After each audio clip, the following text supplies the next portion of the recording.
Thank you. Good evening and welcome to this extraordinary meeting of Maldon District Council held on Wednesday the 29th of November 2023. My name is Councillor Kevin Lagan and I am the Chairperson of the Council. Members and all present, we are streaming this meeting live as well as recording, and by being present in the meeting you're giving your consent to being recorded. During each item, please put your hand up to indicate if you wish to speak. I will then invite you at the appropriate time. Could I ask members to avoid approaching the top table as it could create interference with the cameras and the live stream. And please note that the YouTube live stream sound recording is dependent on correct use of microphones. Therefore, can I ask that when invited to speak, you remember to turn your microphone on and turn it off when finished. Please reference a page or paragraph number when referring to the agenda papers and keep your contributions as clear and concise as possible, please. Item 2 is apologies for absence. Tara, may we have apologies for absence, please? Yes, Chairman, thank you. Apologies we received from Councillor Bassinger, Councillor Hughes and Councillor Morning. Thank you, Chairman. Thank you very much indeed, Tara. We move on to agenda item 3, which is the minutes of the 14th of September 2023, which are paid on 5 to 14. Members, can I take the minutes as read? Councillor Fluker, please.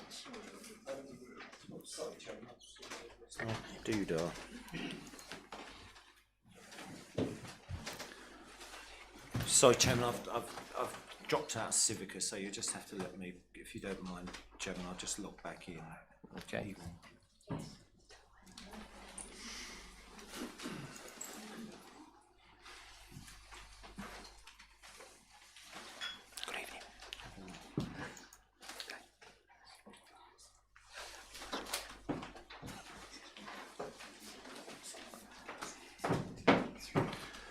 Thank you, Chairman. I'm grateful for that. You're welcome. Chairman, minute 246 as a point of accuracy. Chairman, whilst that agenda item is being debated, the number of people present at those meetings was challenged, because later on you'll see this is a argument that's being put forward one of the arguments being put forward by officers, and it was challenged in relation to video evidence, and I checked it again tonight, Chairman, and I do wish those numbers had been included, because I think it puts a different dimension. And also, Chairman, there was a mention during that meeting, and it's as equally as important that it should have been recorded, and that was the upload and download speeds and the ping latency, which is very, very important when it comes to this item, and it is important, Chairman. For I think, Councillor Fluker, because it's being debated later, we should not be Chairman, pointing to that. To what point of the meeting, of the minutes, are you pointing to for accuracy, please? Chairman, it was under. I've already referred to that. So, Chairman, and again, that is important because it has to be taken in the context of what we're going to discuss later. So, Chairman, I would ask that those two points are recorded and that members note what I've said. Thank you. But I will bring it up, of course, at the next time. Did you note that, Tara? Yes, Chairman, I have got that noted. Thank you. Members, can we agree the rest of the minutes by assent, please? Agreed. Thank you, members. Move on to item 4, which is declarations of interest. It's to disclose the existence and nature of any disclosable pecuniary interests, other registrable interests and non-registrable interests relating to items of business on the agenda, having regard to paragraph 9 and appendix B of the Code of Conduct for members. Members are reminded that they are also required to disclose any such interest as soon as they become aware, should the need arise throughout the meeting. Member, do we have any declarations, please? Tara, there's no hands going up, so no declarations. Thank you. Thank you, Chairman. Move to item 5, which is public questions. We have one public questions from Councillor Mr. Tom Kelly. Mr. Kelly, if you'd like to come forward to the table. If we can find a microphone for Mr. Kelly. I've got two questions, Mr. Chairman, and I come with a health hazard, or health warning hazard.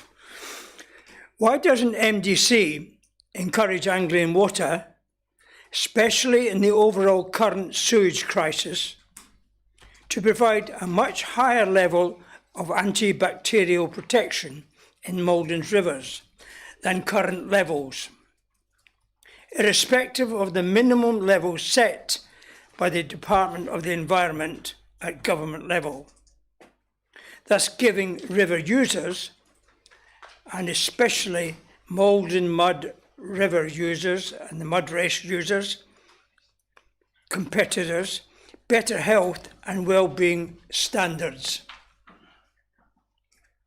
Thank you.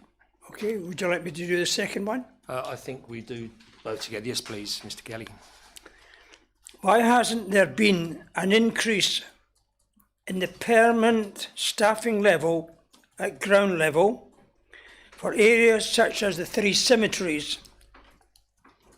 But there is a large number, a bit like NHS bureaucracy, of managers and directors. At what cost? And the reliance on contractors or volunteers, the latter subject to the dictates of a health and safety officer, despite their years of experience. Isn't it time members had a proper look on site to understand things? Thank you. Thank you, Mr. Kelly. I refer to the leader to respond to the questions. Thank you. Thank you, Chair. In response to question 1, unfortunately the Council has no regulatory jurisdiction over Anglian Water, and any stormwater discharges from their system into our rivers and ditch networks. The Environment Agency is a regulatory body and through a permitting system regulate wastewater discharge activities. They are also responsible for taking appropriate enforcement action when environmental crimes are identified, including the unregulated discharge of foul water. Maldon District Council is not able to dictate water quality levels, however. Our officers do work in partnership with the East Anglian Water at the Environment Agency and will share intelligence to assist whether investigations where pollution incidents are identified. As part of this approach, the Council also coordinates group meetings where representatives from Anglian Water attend. Items for discussion, including improvement plans for the sewage network in and around the district of Maldon, are included. It is through these groups that we can get the opportunity to understand what improvements to the sewer systems are planned and ask the questions about how these will be prioritised for our district. And the Council will ensure that Councillor Kelly's concerns are taken to those groups. Thank you very much indeed, Leader. We move on to item... I've got to do question 2. Oh, sorry, I thought you'd done that. Right. Yeah, that was rushing ahead. My apologies, Leader. And Mr. Kelly. The Council recognises the importance of ensuring that we provide peaceful, well-maintained cemeteries where our residents can mourn their loved ones and our staff strive to deliver a good level of service across all of our 3 cemeteries. We are currently exploring opportunities to ensure that we are able to provide greater resilience to the maintenance of our cemeteries. This includes the way in which we service is delivered, as well as opportunities to improve the layout of some areas to enable us to manage the maintenance to maximum effectiveness. I have Councillor Kelly's concerns on this, and during the summer my mailbag was full and I have seen lots of pictures about what the condition was at that particular time. We are looking at how we can improve the way in which we work and support our volunteers who add value to the maintenance of our cemeteries. A report was considered by Strategy and Resources Committee this month, and proposals were agreed to deliver greater resilience and maintain a more consistent standard of grounds maintenance across our cemeteries.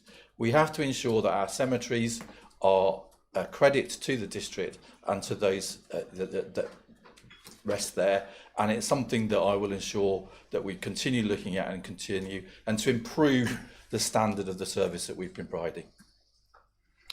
Thank you, Leader. Great, appreciate it. Thank you. Thank you. Chairman's announcements. I just have a couple, members. Again, as per normal, I'm suspending Rule 4, Part 8, Section 3, the need to stand unless you wish. Also want to say that we had a quiz, Chairman's quiz, recently, which raised £364.10 for the David Randall Foundation, which I was very, very pleased with, and also to continue sending our best regards to Bob Boyce, MBE, on his continued recovery. Thank you. We move on to agenda item 7, which is the minute book. So to consider the recommendations coming from the committees detailed below, Please note that the minutes of these meetings are not enclosed if it has not been approved at committee level, and its Strategy and Resources Committee of the 21st of September 2023, found on pages 15 to 18. And it's agenda item 272, Fees and Charges Policy 2024-25. Ms Lucas is going to present and clarify the report. Thank you. Thank you, Chair. Yeah, the report is as set out and proposed to be recommended to Council by Strategy and Resources at their September meeting. However, it's just subject to one amendment, which is to reflect the decision previously made by Council in February of this year, which was to apply the 50% discount on wharfage fees for the 3-year period up until the end of the financial year 2025-26. It should be noted that the policy that's being asked to be approved it is just a policy document, and the detailed fees and charges schedule that was considered by a later Strategy and Resources Committee in November will be brought back to Council on the 14th of December. But yeah, apart from that one amendment, we're asking that that policy, fees and charges policy for the next financial year is approved. Thank you. Thank you, Ms Lucas. So the recommendation is that the 2024-25 fees and charges policy at Appendix A be approved. Do I have a seconder? Councillor Fluker first, sorry, seconded by Councillor Thompson. Chairman, it always concerns me that we agree the policy, which we have to do, of course, and then we agree how the fees and charges change. But of course, in this particular instance, we seem to be slightly out of kilter because we were actually looking at fees and charges at the last meeting of Strategy and Resources. And Chairman, I just, to highlight this issue, I just ask members or draw their attention to page 16 and the second item down, Chairman.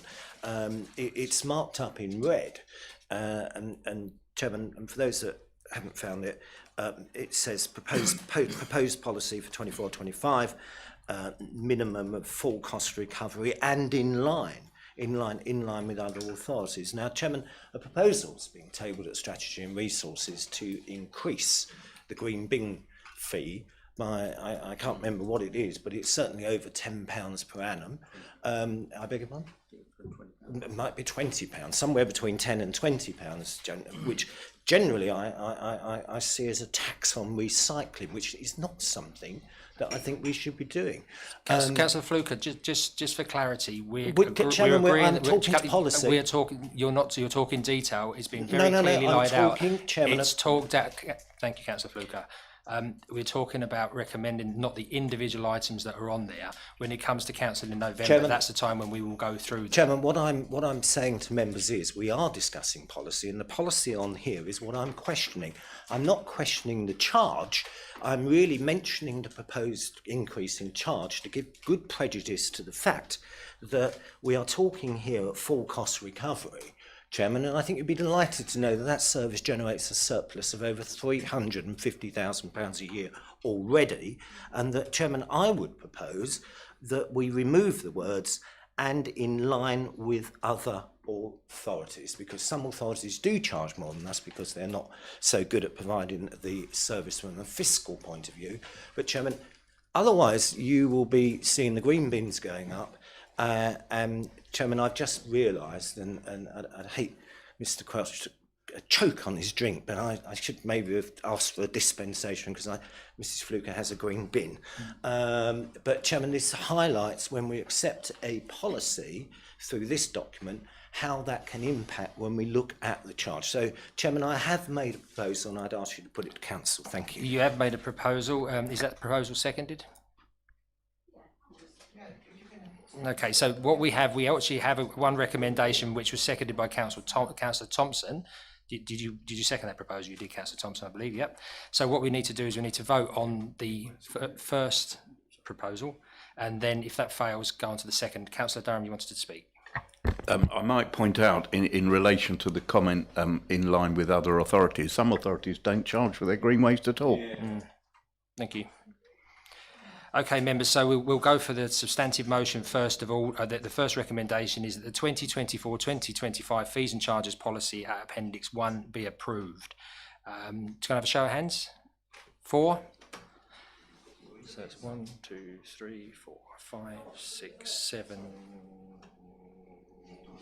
8, 9, 10, 11, 12, 13, 14, 15, 16, 16, 4. So that's carried. Okay, so thank you. Your points have been noted, though, Councillor Fluker, thank you. Oh yeah, this is not time for politics, thank you. Number 8, minutes of the meetings of the council, please. To note that since the last council, up until Tuesday the 21st of November 2023, council agenda dispatch, the following committees have met and to receive any questions in accordance with council committee procedure 6, little 2. And those minutes that are closed are district planning on the 6th of September, North West Area Planning Committee on the 13th of September, South Eastern Area Planning Committee on the 20th of September, Strategy and Resources Committee on the 21st of September, Performance Governance and Audit Committee on the 28th of September, Overview and Scrutiny Committee meeting as the Crime and Disorder Committee on the 12th of October, North West Area Planning Committee on the 8th of November, Strategy and Resources Committee on the 9th of November, South East Area Planning Committee on the 15th of November, and Performance Governance and Audit Committee meeting on the 16th of November. Propose that these are noted and agreed by assent. Agreed? Agreed. Thank you, members. We move on to notice of a motion to consider the following motion that's been received by Councillor Fluker on the 14th, motion number 14, 2023, in accordance with notice duly given under Procedure Rule 4, Councillor A.S. Fluker to move the following motion, duly seconded by Councillor L.J. Hayward, M.G. Neal, W. Stamp and J.C. Stilts. Councillor Fluker, would you like to table your motion? Thank you, Chairman. Chairman, this is quite a straightforward motion, and I'm sure the members will have seen the comments from members of the public online and on social media, and will have seen the article in the Maldon and Burnham. Chairman, the whole idea of New Homes Bonus really is to compensate us, Chairman, for the disruption caused by new houses, and members will remember that, you know, what I said previously, that, you know, the residents of Heybridge in particular have been eating dust for a long, long time now. And Chairman, the real purpose of the New Homes Bonus is to, in my mind, is to support infrastructure. I agree with the government, what the government says, that you can use it to support your councils, or in our case, prop up the general fund, Chairman. But I actually see it as something else. And I know that the council is in a shocking position financially. If members read the reports that went to the last meeting of Strategy and Resources, they will see the projections in the medium-term financial strategy. And of course, this would add to those problems.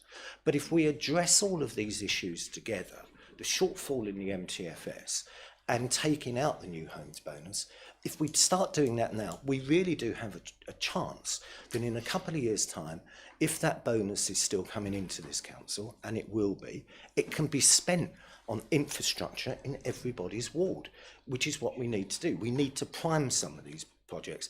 But Chairman, I might be either behind or ahead of myself, Chairman, because on the 24th of January, the 151 officer will remember that I sent her an email. It was marked up private and confidential. And basically there were 4 items that I brought up in relation to the meeting the previous day. But I did mention the New Homes Bonus because I couldn't actually hear it mentioned in any of the reports that went to that meeting. There was talk about the commercial one, but there was no talk about the New Homes Bonus popping up the medium-term financial strategy. So, Chairman, I'm rather hopeful that the 151 officer has listened to the concerns of some councillors and is actually planning not to do that, Chairman. But my motion remains on the table, Chairman, because I think we owe it to our residents to spend that money on infrastructure. And I know my friends opposite, whose national manifesto I've read today, support infrastructure. Thank you, Councillor Fluker. I'll call upon Ms Lucas to respond, please. Thank you, Chair. Just for members' information, just to provide a little bit of context in terms of some of the issues that Councillor Fluker has raised. So members will be aware that the council didn't manage to set a balanced budget for this financial year for 23-24. And that was after the assumption of using New Homes Bonus to help balance the general fund expenditure for the year. So in this financial year, we will be receiving around £450,000 of new homes bonus, and that was agreed by council in February to help balance the budget for this financial year. So in that respect, it was not allocated to any specific projects. If this funding was agreed to be ring-fenced by council for particular projects, this would have the effect of increasing the budget gap by that same amount of £450,000. And just to put that into a little bit of context, that equates to around 9 full-time equivalent staff based on an average salary of 50k per annum, which is roughly the size of the whole housing team for the council. So going into the next financial year, our working assumption is again that the overall funding settlement, including any new homes bonus allocation, would be flat compared to this year. Even if the current new homes bonus scheme is stopped or altered, because we haven't got a firm commitment from government around the continuation of that scheme currently. So again, if whatever funding we may be given through new homes bonus next year was agreed to be ring fenced for particular projects, this would have the effect of increasing the budget gap by that amount for that next year. Central government has been saying that it's going to withdraw or replace the new homes bonus scheme for a number of years now, which has left us in an uncertain position with regards to our financial planning. The amounts awarded each year have been going down over time, but a scheme is still currently in place and there's no firm announcement, as I said, for next year yet. But the current assumption of government is that the core spending power for the council does include the use of new homes bonus to fund general fund services. Just to give a bit of context, I don't think Councillor Fluker actually referred to business rates, but in the written motion that's presented in your pack tonight, there is also reference to using some of the business rates to also to allocate that for specific projects. And again, just to provide a little bit of context around that, as members will be aware, business rates are difficult to accurately predict and they can fluctuate year on year, and therefore the council has got a business rates equalisation reserve which was set up to manage that volatility. So subsequently to setting the budget in February and following a review of the year and position at, later that year, the business rates position for the last financial year was slightly better than forecast, which enabled the council then to top up that business rates equalisation reserve. And therefore, given the gap, as I say, that we faced for this current financial year of £421,000, it is recommended to council that instead of calling on general fund balances, that the business rate equalisation reserve is used for the purpose that it was intended for, as I say, to manage that volatility. And again, if the council chose to ring fence some of those monies for alternative purposes, that would just have the same impact of increasing the residual gap for this financial year, and would require, as I say, the use of general fund balances to then manage that position. So I just wanted to give that context before the debate ensues. Thank you. Thank you very much indeed, Ms Lucas. We'll open the floor. I've got Councillor Paula Spenceley, please.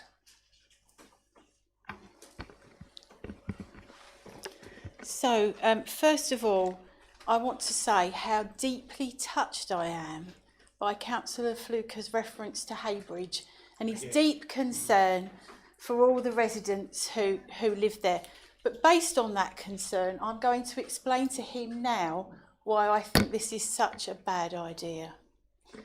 And that's because Heybridge West, as I believe is, and somebody can correct me if I'm wrong, the most deprived ward in Maldon District.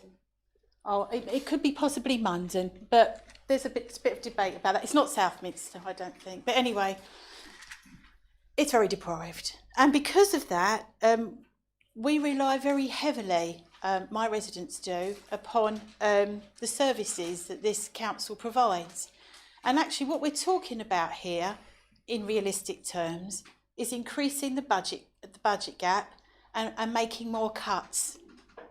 And I'll give you just a quick example. In the last few weeks, and Councillor Burwood here will bear me out in this, and I hope that some of the directors will as well, a very near flooding situation in Heybridge was averted by the help of one of our officers.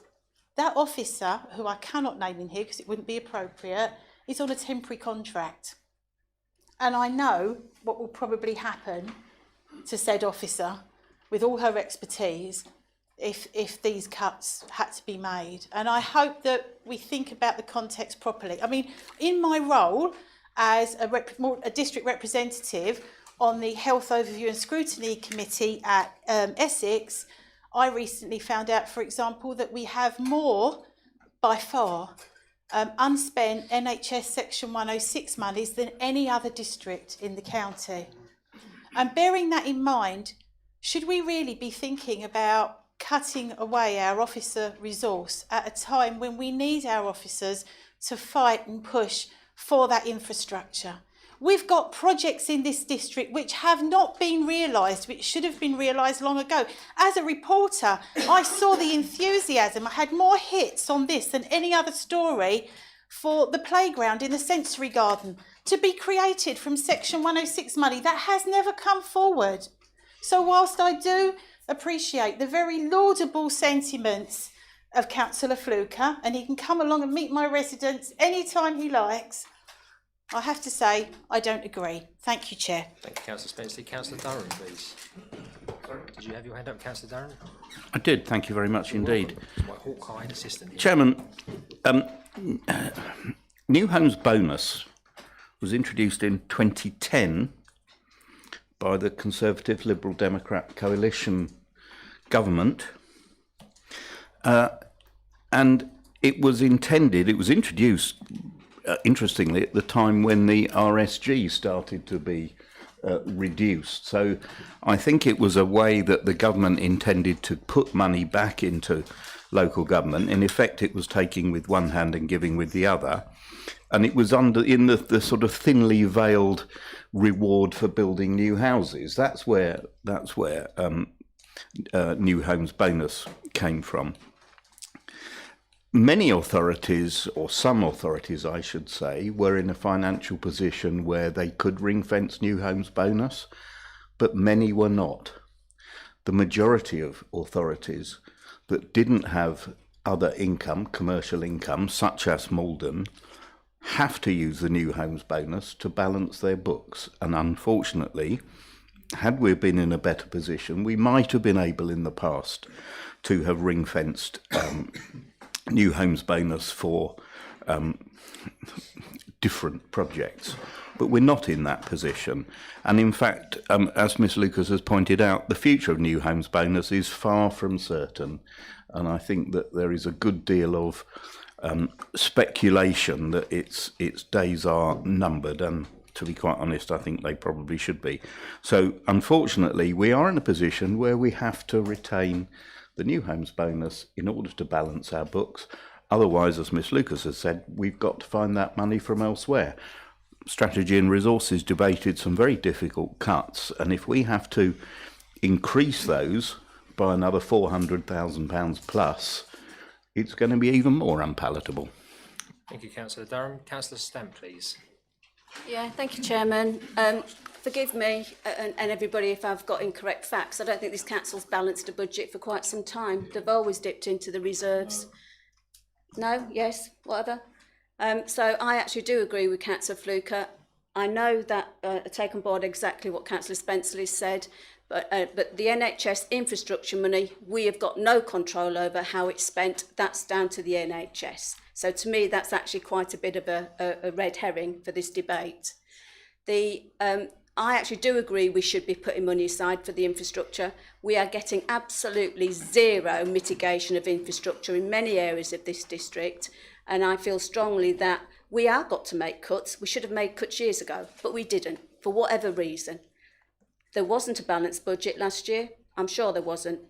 No, exactly, because I think somebody wanted to put an alternative budget. There wasn't a balanced budget the year before. There wasn't a balanced budget the year before, which is admirable now that we're starting to actually look at having a balanced budget. But I do actually like to have the facts straight if we're actually trying to turn around and say that somebody's trying to do something for the benefit of others. And I agree with Councillor Fluker. Yes, there are going to be some important cuts. And if to turn around and say it's so many housing officers, I could turn around and say that money could be cut somewhere else. So that is a member decision when the information is put forward at the relevant committees for the votes to be taken. Thank you, Chairman. Thank you, Councillor Stamp. Councillor White, please. Thank you, Mr. Chairman, and I'm sorry for keeping my coat on, but I haven't been well, so I'm cold. Just to come in, normally I would want this money to be ring-fenced for infrastructure, But we are where we are with the budget, and it is a mess. And unfortunately, I don't think we have any option but to use it to prop up the budget, much as I'm unhappy. And the problem with the budget, we talk about not balancing a budget, but the problem you get is one member or two members will want one member of staff, another two will want a different member to stay, and then you end up not cutting any posts or making any budget costs at all. I mean, this year we've got 65,000 on a gator and a mower, when I've been asking for 5 years for a review of those services, which has never happened. So I think we've got no option. I'm also concerned that we have to now bid for funding for infrastructure, and we are down the bottom. We are going to receive nothing. Highways have already told me that we're in for nothing at Woodham Ferrers or nothing anywhere else because it's not considered worthy when we're up against areas such as Epping, who have more traffic and they're nearer to the new traffic corridor. So these are the problems that we have, and I would like to make a point going forwards that we end up, I'm sorry, Councillor, we do have to bid with Highways East, and they've told us that we are going to get no funding. I think that in future it needs to go forward for infrastructure for our residents, but I think at this time, unfortunately, we have no option than to prop up the budget, much as I'm unhappy with it. Thank you, Councillor White. Councillor Morgan, please. Yeah, thank you, Mr. Chairman. I mean, whilst I see it's an extremely popular proposal to ring-fence this on behalf of infrastructure, but as Councillor Spenceley has so eloquently put, it makes no financial sense whatsoever, and therefore I say that the motion should be voted down. Thank you. Thank you very much indeed. Councillor Fitton, please. Thank you, Chairman. I mean, I do agree with the sentiments of Councillor Fluke when the members have supported it. I mean, ideally, we'd like to see all of the money that the council earns spent on infrastructure and direct service to the residents, but we have to function as a council, as an organisation, and that requires quite a lot of staff that actually are not forward-facing in terms of the residents, but are needed to be there in the first place. And Councillor Durham was correct. I mean, the scheme was originally introduced really just to promote the, if you like, the incentive to build new homes, but also to bring back empty homes back into play. It was supposed to be on play for 6 years. Now it's just dragging on each year. And really all government are going to do is they're probably going to, I've looked at the consultations and they keep saying, well, should it be linked to the local development plan? And if you don't meet your target, should it be reduced and all this sort of stuff? They're obviously looking for ways out of it, but they can't just take the money away. It'll probably just be called something else. And not a new homes bonus. So whilst I support the if you like, intent of the motion, I don't think as a council that we're in that position to do it. If we continue to make the savings that we're striving to do, then at some point in time, then we hopefully will have a surplus of funds that we can directly put back into the community. But until we reach that point, we can't make it happen just by taking the money away. So I couldn't support it for that reason. Thank you, Councillor Fittock. Councillor Thompson, please. Thank you, Chairman. Actually, previous administrations have made huge efforts to balance the budget and not take money out of reserves. One was our transformation project, which was in fact largely led by Councillor Fluke himself. That has, I admit, had mixed results, but since then newer members have been trying to unravel that and put things back the way they were. This is just not sustainable. It is a lovely idea. I agree with everyone who said it's a lovely idea. But it's also pie in the sky. We can't keep taking money out of reserves. It's not a bottomless pit. And the more we do it, the sooner we arrive at the bottom of said barrel. Thank you. Thank you very much. Councillor Durham. Well, thank you. Just for clarity, I've just researched the Secretary of State's comments on the launch of the new homes bonus in 2011, actually, when it became law. And this was, the background to this was the lowest rate of new building during the previous Labour government. When the Conservative Liberal Democrat government came in 2010, they used the new homes bonus in order to increase the rate of building. But it actually says the new homes bonus is a key part of a wider framework of incentives to support growth. The community infrastructure levy is a way of ensuring that development is supported with adequate infrastructure. It's not new homes bonus, it was SIL that was introduced at the same time in the same bill that was envisaged to produce the infrastructure. Thank you. Thank you, Councillor Durham. Councillor Driver. Thank you, Chair. Since the sill has been mentioned, I will mention it again. And unfortunately, this council tried in 2017 and then again in 2020 to achieve sill. We spent money with consultants to try and achieve that, and sadly we didn't achieve it. So there was a large sum of money that was potentially there that we weren't able to achieve. Now that's looking backwards, and it's sad that that happened, but that's where we are. So I would just reiterate Councillor Spenceley's point. I find it very difficult to see how we can take £450,000 out of the budget without being really clear where we are going to make cuts. Now, it might be that Councillor Fluker has up his sleeve where those cuts are going to come from, but at the moment a lot of effort has been put into looking at the budget and looking at how we try and balance that budget, and at the moment, unless we revisit that and go through a very difficult process of finding some more cuts, £450,000 worth, which will impact on residents. It's not as if that we're not going to impact on them. We will significantly impact on our residents if we do that.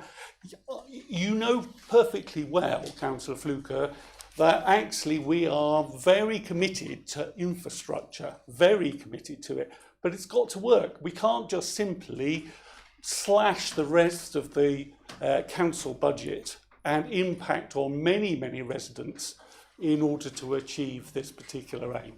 Thank you. Thank you, Councillor Driver. I think it's also important, just as a comment from me, cutting is quite simple, has the consequences sometimes that are not anticipated, but also growth needs to be looked at. You need to prune significantly to let the new growth come through, so it's both. Councillor Fluker, I think not everybody's spoken who wants, so you have the right to come back and be the final speaker on your motion. Yeah, thank you, Chairman. I mean, look, motions really provide the opportunity for all members to debate the subjects at hand. And I think, Chairman, you'd have to agree with me that in this case, that part of the motion, or the reason of the motion, has actually succeeded. But I fear for the rest of it. Chairman, just as a point, because it is a very, very difficult issue that Councillor Spencer brought up. Can I just refer you to the planning application in Southminster for the new pavilion and the response from Maldon District Council based on national statistics? Southminster, sadly, regardless of all my hard work, is in the lowest 20% of council areas as far as, and I always get it wrong, deprivation is concerned, Chairman. I would also say, Chairman, that when I was in the political leadership of this team, of this council, we actually produced some very large surpluses, Councillor Durham and myself did, by budgeting properly and fairly, and we delivered service as well. So I know it can be done. Well, Chairman, I thank you, Chairman. I did write down £1 million, but I didn't want to big him up too much. I think I only succeeded in 800,000. But Chairman, this is all to do with aspirations. We've heard tonight, I think, from the 151 officer and Councillor Durham, that the new homes bonus is soon to go. Mr. Gove, by the way, was speaking about it the week before last on one of the Sunday programmes. Saying that council should be using new home bonus for delivering infrastructure projects, but that's Mr. Gove, and he's probably got a different argument today.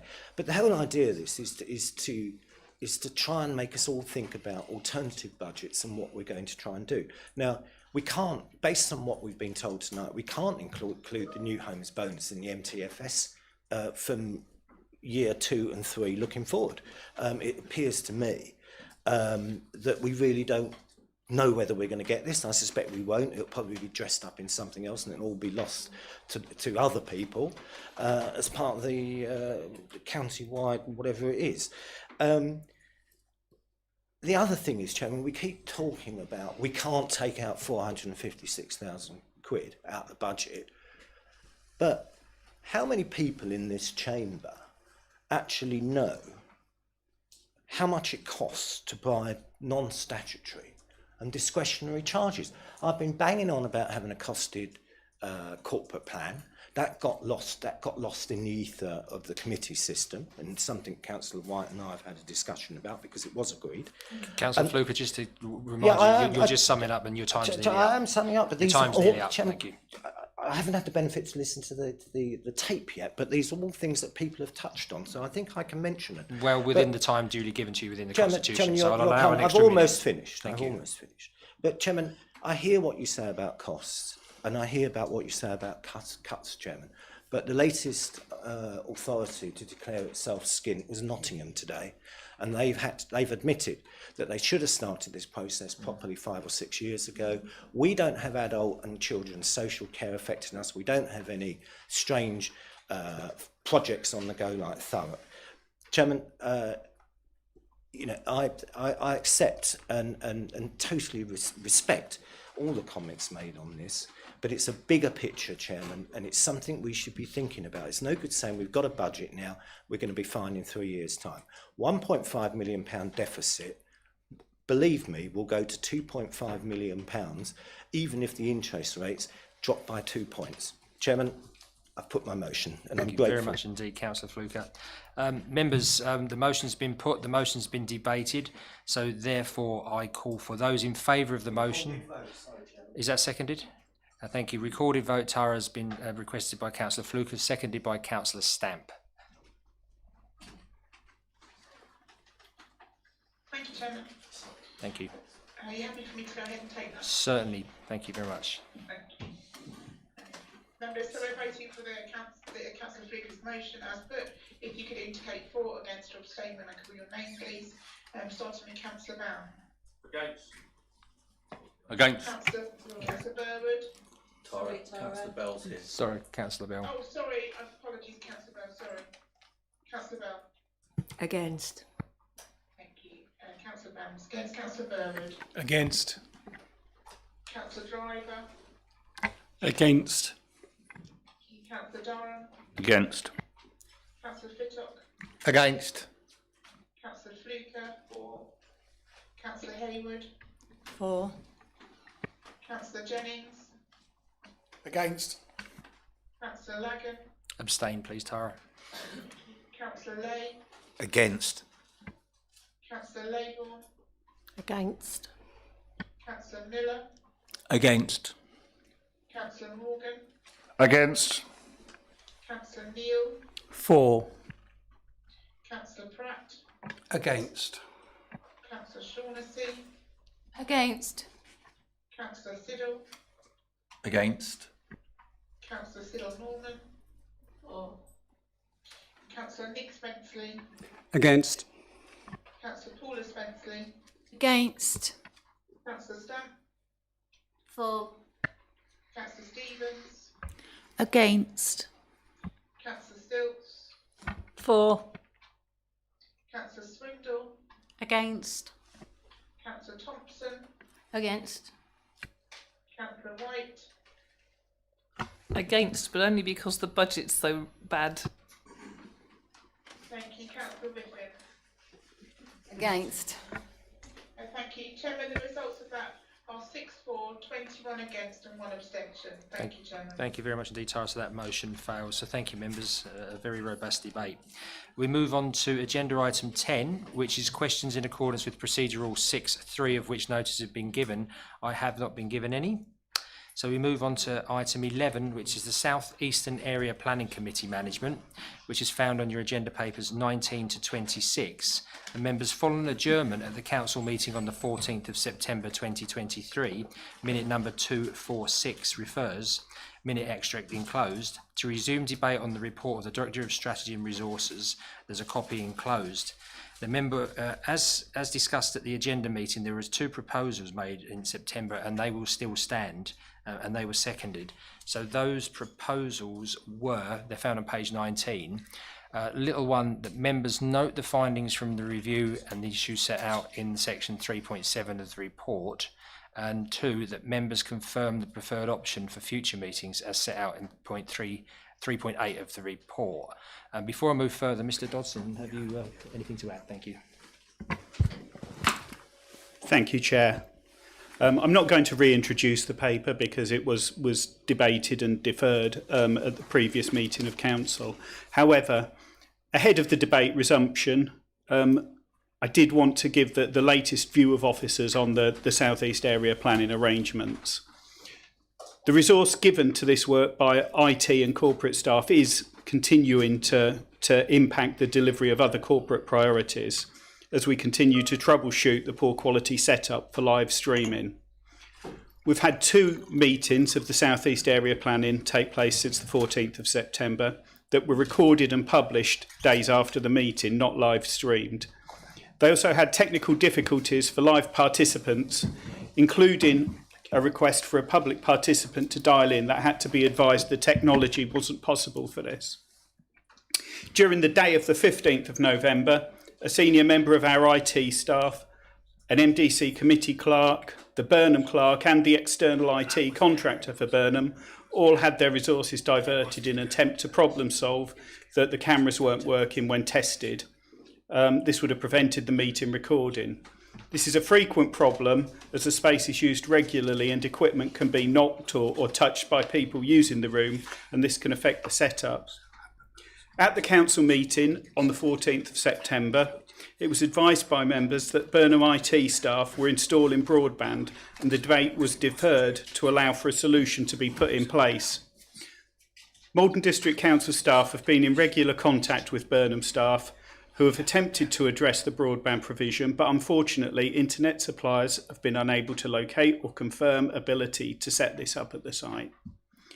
As it stands, all details set out in the original report around the difficulty running the meetings at Burnham Town Council, highlighted in section 3.7 of the report, and the work required to address this stand as per the 14th of September report to Council, and are continuing to increase. Despite the reassurances that this would be addressed and solved by Burnham on Crouch IT support, and that they would find a solution to increase broadband capacity, this hasn't happened, as I said. Our understanding from the Burnham on Crouch IT support is that there are no further plans to address the issues.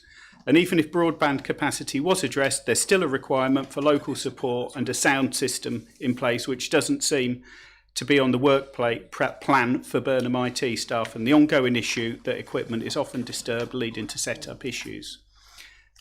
The meeting on the 15th of November illustrated that the situation is declining and resulted in a large loss of resource for Maldon District Council, both in working hours and outside of regular hours, and also resulted in an extremely poor service for residents and members. We ask that a solution is found today to prevent any further issues.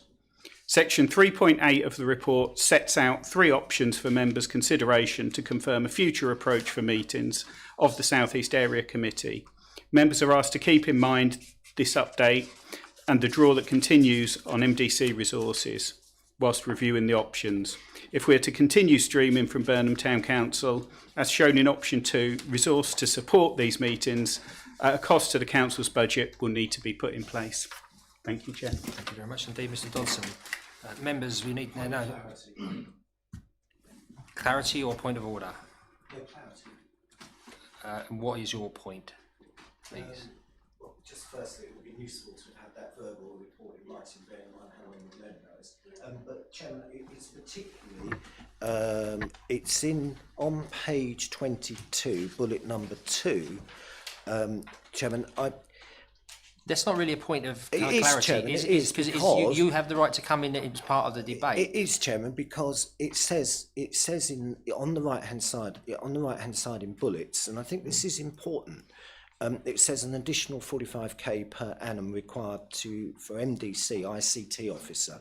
Chairman, that seems like a huge amount of money. But Chairman, I queried this with Miss Hughes, and she just referred me back to the report, and we don't know what that £45,000 is for. So how on earth can we make an informed decision? Well, if you decide to join the debate, I'll call for you, and you may be asked that question. But we have other members whose hands have been up, and Councillor Bell, please.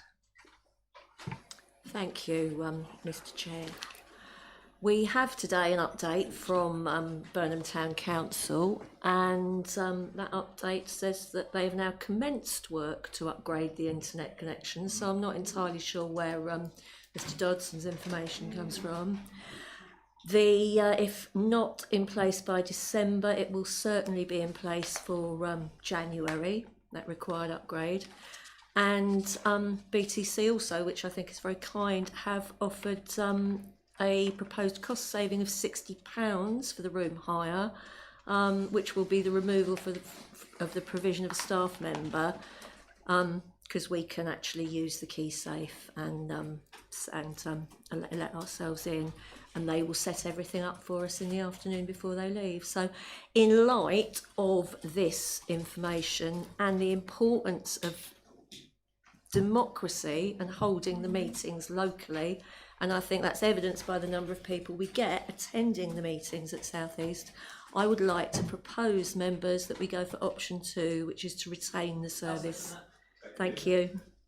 Thank you, Mr. Chairman. Who seconded that? Councillor White, I believe, didn't you? Thank you. We have other speakers. We've got Councillor Stamp next, please. Yeah, thank you, Chair. Obviously, Councillor Bell and I have spoken, and I recognise everything she said because it was me who was chasing for it. I don't recognise what Mr Dodson said. I would actually ask when the last time they actually spoke to the officers at Burnham Town Council. We all know that this council has tried to remove this area planning committee to this chamber for years. It comes up nigh on every 6 months or at least every year. Every time it's been successfully voted down because we're great believers in local democracy. I think this council and this council needs to be cautious, because I watch some of the area planning committees that are run from this chamber, and they are often badly recorded themselves. So in my words, people in glass houses really shouldn't throw stones. I attended a meeting, 2 meetings this week, where we couldn't hear properly when things were live streamed from this chamber. So I think we really do need to be cautious about saying that Burnham live streaming or Burnham is below par, because this council does not want it to come back here. I strongly refute what Mr Dodson has said, because I don't think the facts have been checked and updated before this meeting, and I would have expected for members to be given the latest information, like what Councillor Bell and I chased this afternoon, and we got it at 4:16, I think it was, when we got the message through. And we have been working closely with Burnham Town Council to represent our residents. And I have put on this report, Chair, and you'll have to forgive me, and I will say I've put rubbish on many occasions because I don't agree with what this report says. And I think they've turned round and reduced the staff cost of £60, which I think is generous. I don't actually agree with the figures, and I certainly don't agree with the number of people where it states we've had 5 people, 3 people, 1 person, sorry, Chair. So I'm afraid, Mr Dodson, I hope I haven't upset you or offended you, but I do not support what this recommendation and this officer's report says, and I do refute it. And I'm sorry I'm shaking. I haven't eaten all day, and it's actually now having that effect on me, so I do apologise. I've got shakes. That's okay. Thank you. Thank you very much, Councillor Stamp. I think Mr Dodson, please. Thank you, Chair. It is disappointed when the officers prepare reports based on their technical knowledge and the best information that is available to them. So I find it very disappointing if members refer to it as rubbish, because it absolutely isn't. It's the professional views of those members who are officers who are directly involved in it. In terms of the latest information shared by Councillor Bell, that isn't consistent with the latest information we received to officers from Burnham Town Council. There hasn't been a dialogue between officers and that council to date, so I've only been able to present on the latest information that was available to officers and which they shared with me, which was based what they based their professional opinions on, which I presented at the start. Thank you. Thank you very much, Mr Dodson. Councillor Sue White, please. Thank you, Mr Chairman. Well, I mean, this for me is democracy. I mean, the meetings have been held in the chamber in Burnham certainly since I've been elected, and were well underway then. And I've just looked at the figures, and the quote for 45,000 for a planning officer or an IT officer to be at the meetings works out at a cost of £3,750 per meeting, if that's one meeting every 12 months. Well, I think I could find a contractor to do that way cheaper if there were any problems, because that's a huge sum of money. And just to say that at the recent Strategy and Resources meeting, which started at 7 p.m, nobody could get the IT to work because the IT officers don't come into the chamber anymore, so nobody could get it to work. And they went, oh, well, hopefully it will just work at 7:30. So it's not just confined to Burnham. And I also think that I only get emails really for rubbish and planning. And I think we must keep these area planning committees. And this is another one that's important. So let's please keep it in Burnham. Thank you, Councillor White. Councillor Durham, please. Well, Chairman, it matters not to me personally about Burnham, which is fine. That's for other members to decide.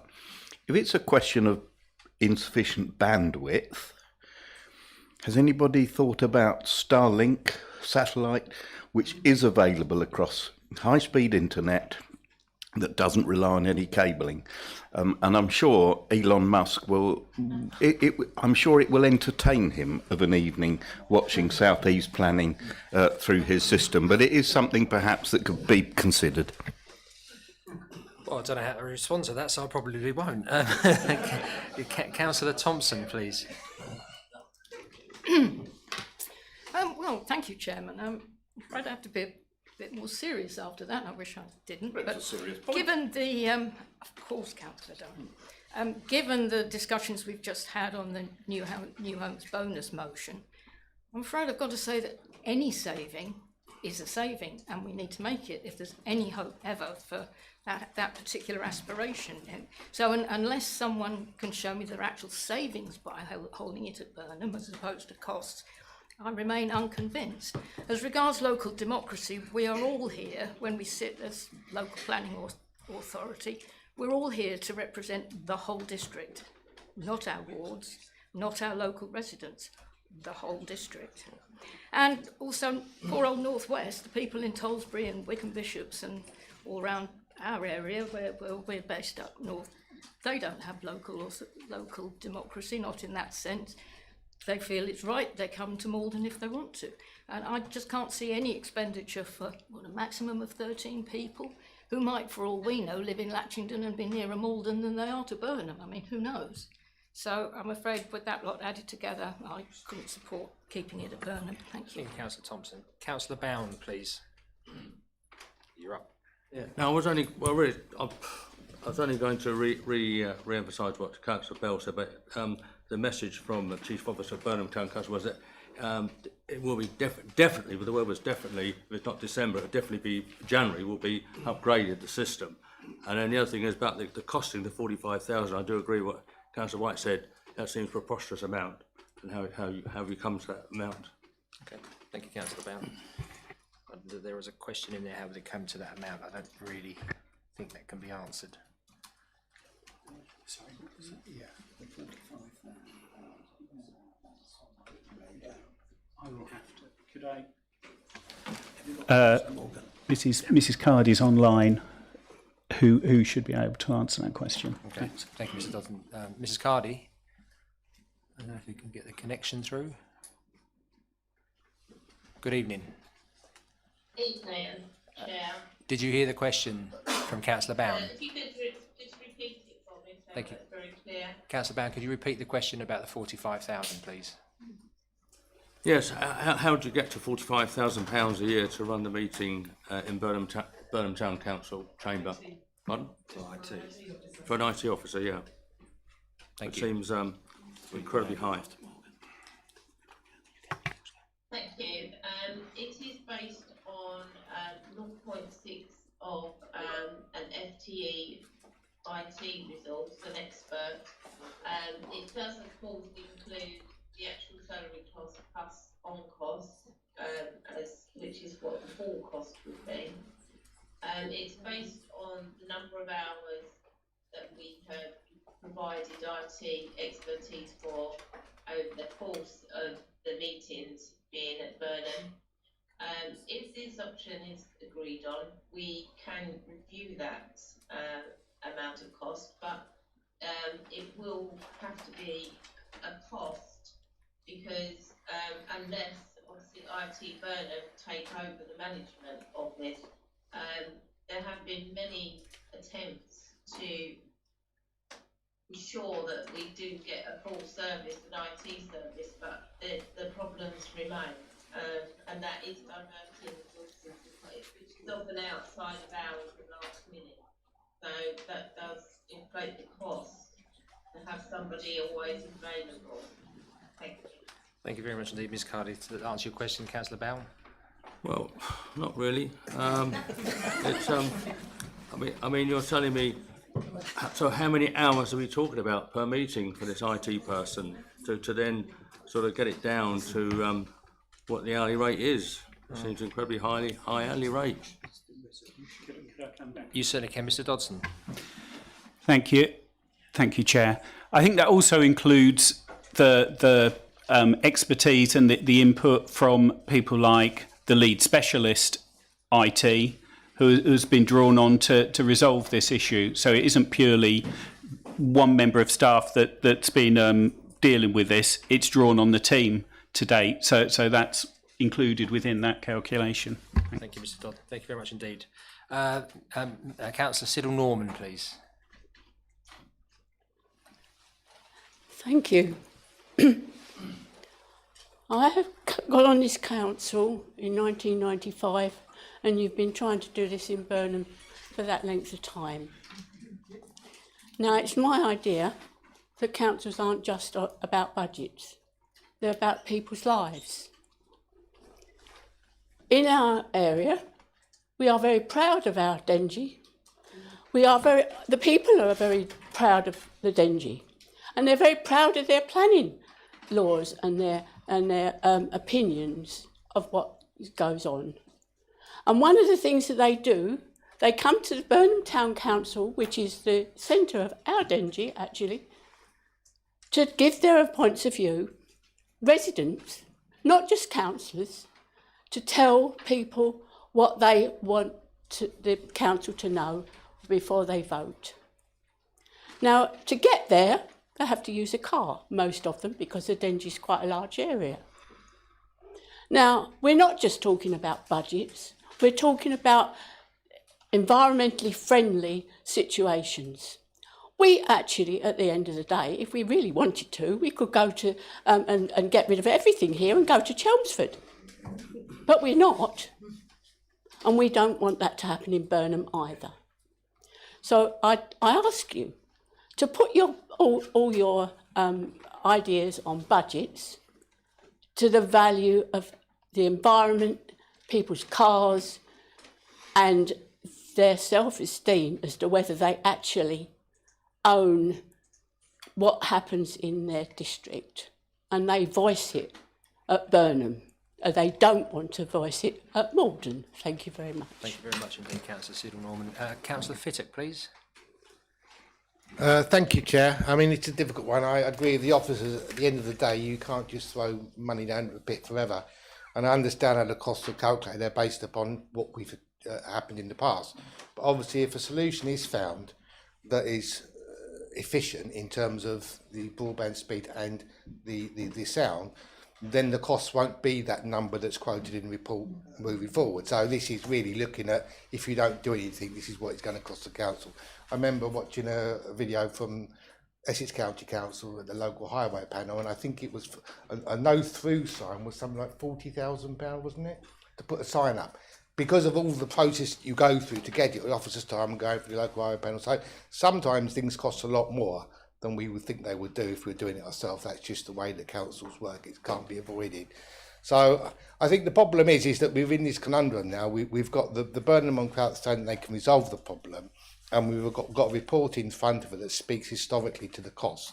We don't know what the cost will be moving forward. The question is, I suppose, how long do we wait to find that point of view out? I mean, is it necessary that we do this right this minute? We've taken the view that potentially we won't do the sound recordings and the video streams at Burnham South East Planning until such point in time that we have a solution or not a solution. So I don't think to look at the report and say it's going to cost us this moving forward is a fair reflection on the risk that we face in the future. And Councillor Siddle Norman was right. It's value for money is not about not spending money. It's about spending money on things that people value. And I do think there is significant feeling amongst Burnham, which is one of our second largest town, and around the Dengie area, even moving out sort of Purley and Cold Norton, that it being at Burnham is a significant event. Now, whether tradition's right or wrong, that has been a tradition. And I'm not entirely sure for a few £1,000s, the perception that we're going to get from doing it is right. We've also, we should bear in mind, got potentially motions coming forward in the future in terms of cost savings that might end up as having one area planning committee, which being the case, then there will be no area planning committees and it won't be at Burnham. So that resolves the problem. So I just think that we're forcing ourselves into a position to make a decision with information that might change for very little reason. Thank you. Thank you very much indeed. Councillor Morgan, please. Yes, thank you, Chair. Could I, through you, ask Mr. Dodson, would I be right in assuming that option 3 is the most cost-effective option going forward?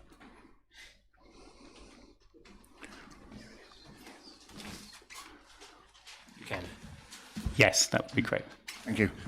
I've obviously heard the arguments about democracy and etc. I understand all that, but I would just add, or say, this is Maldon, not Montana, and the distance between here and Burnham is not that great, and therefore, in view of the dire budgetary problems we face, I move that we adopt option 3. We already have a motion. Second? Thank Oh, have we already got that? So apologies. Yeah, we have that. Thank you. Next, I've got Councillor Pratt, please. Thank you, Chairman. There are lots of pros and cons, but what disappoints me, having been there for quite some time, is how few people actually turn up. And we have it recorded, it's 11 here, it's 5 here, and some councillors say... Members? Did you want to say something? I'll give way to Councillor. No. I was just curious what you said, Chairman, because Councillor Pratt hasn't been to all the meetings since he's been, so I'm not sure how he'd know. But just to let him know, the last 2, if he wasn't there was 11 at one and 10 at the other. Chairman, if I may. You may. Having been 4 years where I wasn't a district councillor, I watched virtually every meeting. Yes, I have missed a couple. However, we have the evidence here that people don't turn up. And at the last meeting where there was 11, several of them were agents that weren't Burnham people. They were agents representing people who come from Latchington. But the main point I wanted to say is we seem to be being asked to make a decision on a system that doesn't work. I would happily propose that we defer this yet again until Burnham get a system that works. I watched our last meeting, which I was there, Councillor Fluker, and you could hardly hear members speak. There was a dreadful humming, like an earth fault, that was constantly going. Members are led to believe that we have black microphones on the table that people lean towards. That's not even connected into the system. It's for the hearing loop. Those black mics don't work with this system that we've got. When you look at the other planning meetings, it is much more crystal clear. But how we can make a decision based on what we've got at the moment with promises for next December or January, perhaps we could make the decision when it works, we could then look at it, whether it's feasible. And if it doesn't work, I think a lot of people watch it, and we should make a decision when the new broadband system is working. Thank you, Chairman. Thank you very much indeed. Miss Cardy would like just to come back and impart some further information, so I call upon Miss Cardy, please. Thank you, Chair. Thank you. I think the problem, as you say, you quite rightly say, is that the internet and the sound are not working. And as we carry on, the resource is taken from our IT and our other areas to help try to make the meetings as good as possible, albeit we also recognise the number of issues. So I would say that if we do carry on with those meetings, that resource will still be pulled from our teams, and it will have a direct impact on the corporate resources that we are trying to deliver. And I think you're all aware of the importance of that on the savings and the budget position and things that we need to do for business as usual, as well as savings option, and become as value for money as we can. So I do have some concerns about the resource that we will need to carry on with this without the resolutions. I do note that from the last meeting we had, it was vocalised that we would have a broadband solution in place by Burnham IT staff within 4 weeks.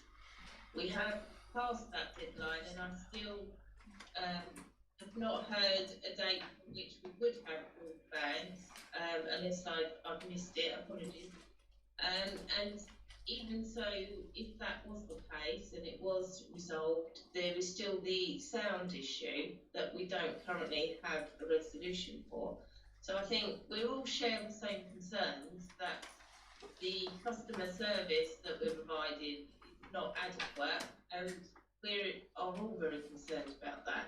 And additionally, I'm concerned about the resource that is required to carry on these meetings that are not meeting our quality standards. So I would ask that if we could provide an option of one of those 3 options, if that could be made a decision on, we could actually move forward a bit more practically and have the results that we need. Thank you. Thank you indeed, Ms Cardy. Members, I've got some members who haven't spoken yet, so I've got to go to those members. Then I'll afford the courtesy of a very quick comeback for some members who have spoken, but it will be very quick comeback. So Councillor Stevens, please.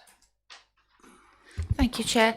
I agreed with everything that Councillor Fittock said and that everything that Councillor Pratt said.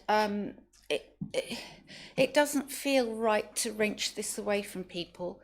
And it isn't about just never spending any money, it is about spending it correctly. But at the same time, this seems to be ongoing, and we want another day, we want another 4 weeks, we want another bit, we want another bit. I wouldn't be averse to pushing this decision back to another meeting, but I think we've really got to put a deadline on it, firmly agree a deadline today and stick to it, and come what may, we don't go past that deadline. Thank you very much, Nikki, because we do have a recommendation on the table, so that has been seconded, so we will go for that recommendation once we finish the debate. Councillor Hayward, please. I'm going to attempt to stand up. No, I'll stand No, you up. don't have I'm to stand- you good. don't No, have I'm to stand up fine. with a broken foot. Really, actually, obviously, I was in here yesterday on a licensing meeting. We couldn't stream it, didn't work. So that was half an hour. It took about 10 minutes to try and get us up and running. So it doesn't work. What I'd like to see, obviously, I've been looking at the figures for running it from Burnham.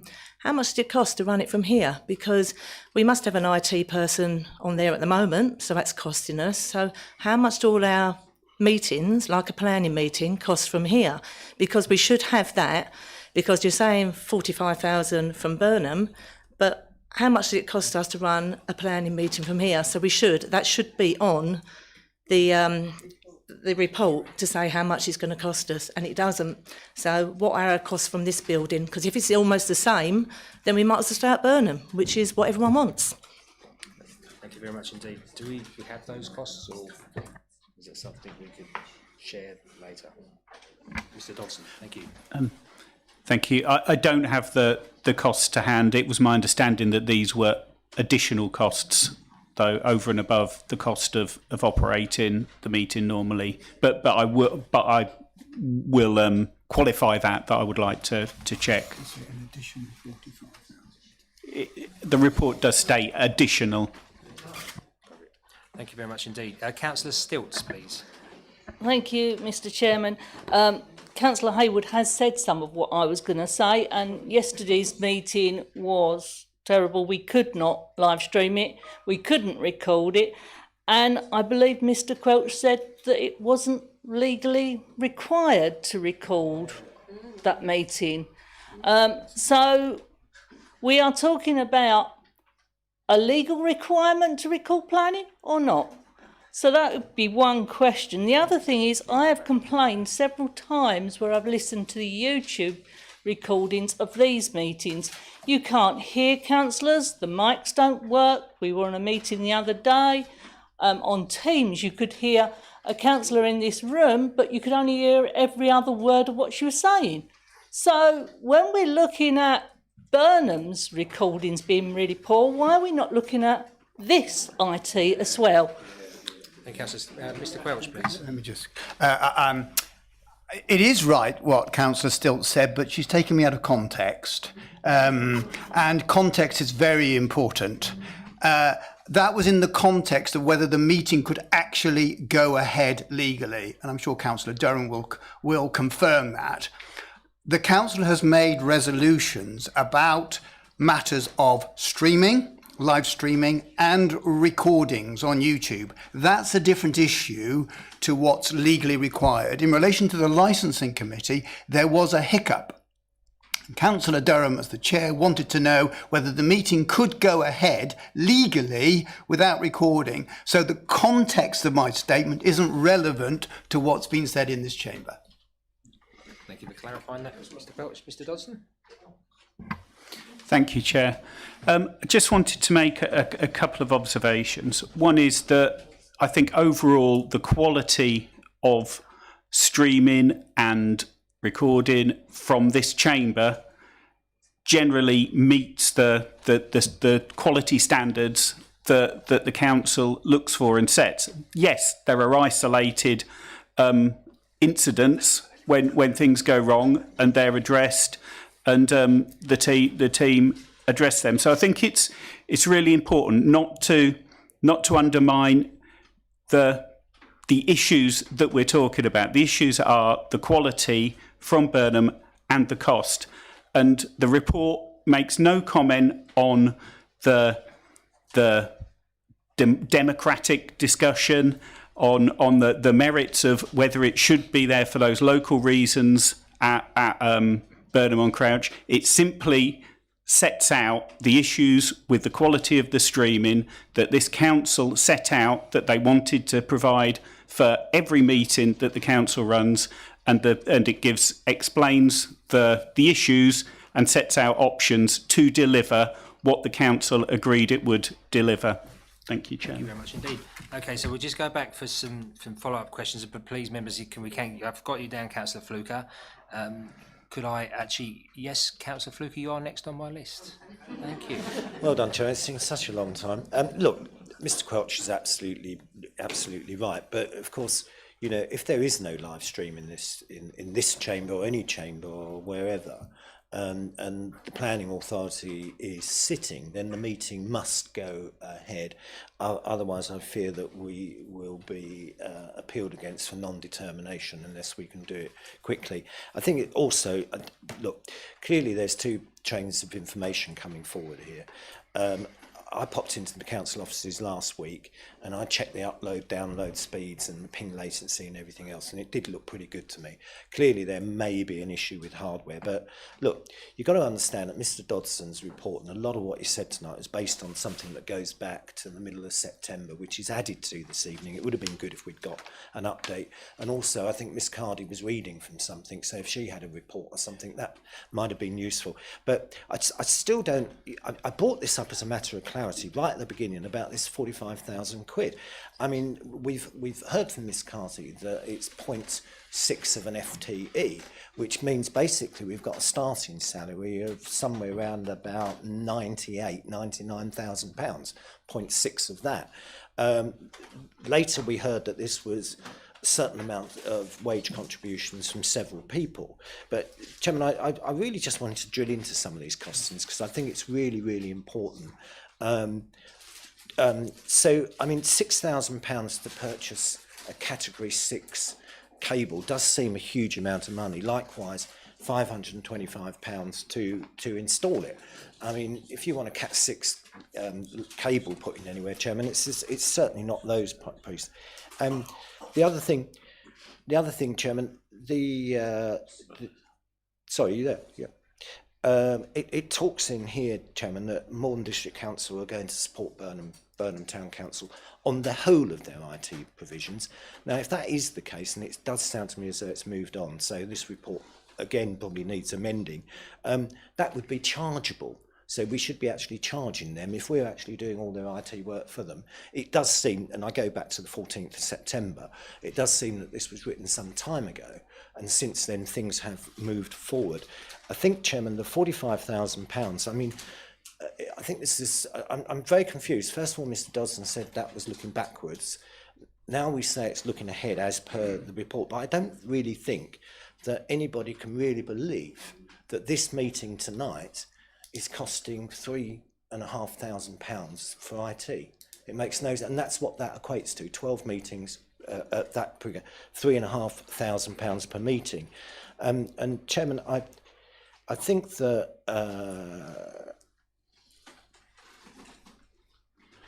so I think we've dealt with, Chairman, the government governance over this and about whether or not it's right and proper to adjourn meetings.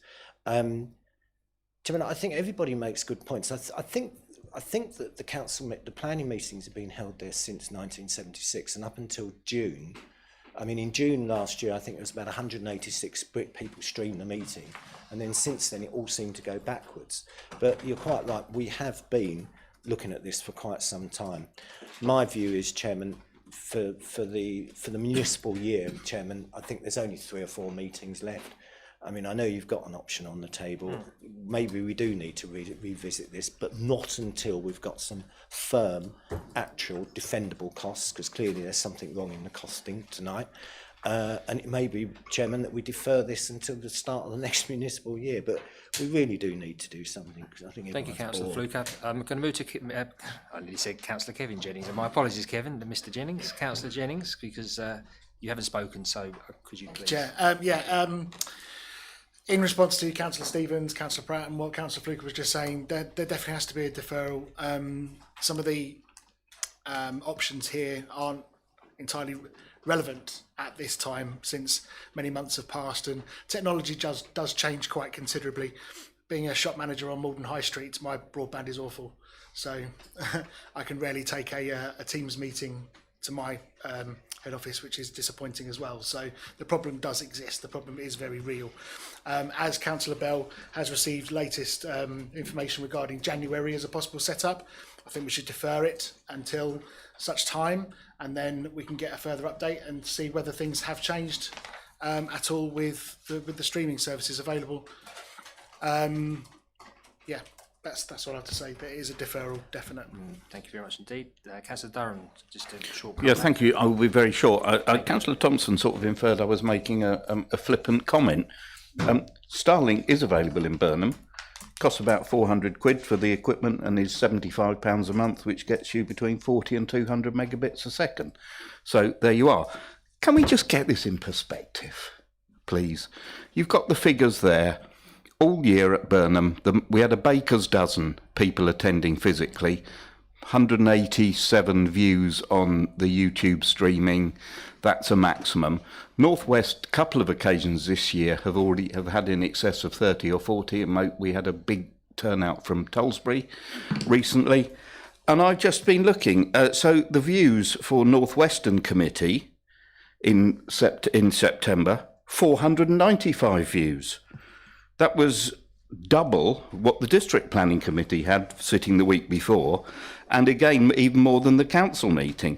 So I'm afraid these figures show that not many people turn up physically, nor actually view it on YouTube in comparison. So, you know, let's just get a grip of this and get a handle on the context, please. Because, of course, it's important to people in Burnham, but clearly not that important. Thank you, Councillor Thompson. Sorry, Councillor Thompson's next, sorry. Thank you. Thank you, Chairman. Well, this and gets larger. I'd like to apologise through you to Councillor Durham. I didn't mean to suggest he was being flippant, but he did manage to raise a laugh with his comment, which is more than I was able to do. I've got to say, streaming is key to all our meetings, and therefore the quality matters, and it is better when we're here. I mean, the fact is, in 1976, and most of the time since then, everything was different. We had no streaming for a start, so if you wanted to hear a planning meeting, you had to attend it in person. More people have cars now than then, so it was that much more difficult to go further back then. Now, as Councillor Durham's pointed out, far more people watch online than turn up in person. Possibly the reason that South East figures are so low for watching on Zoom is because the quality is so poor. I've tried and failed. I've noticed with the standard set up there, you can't even see which member is speaking necessarily. There's at least two who are near the top table who can't be seen, can't be identified.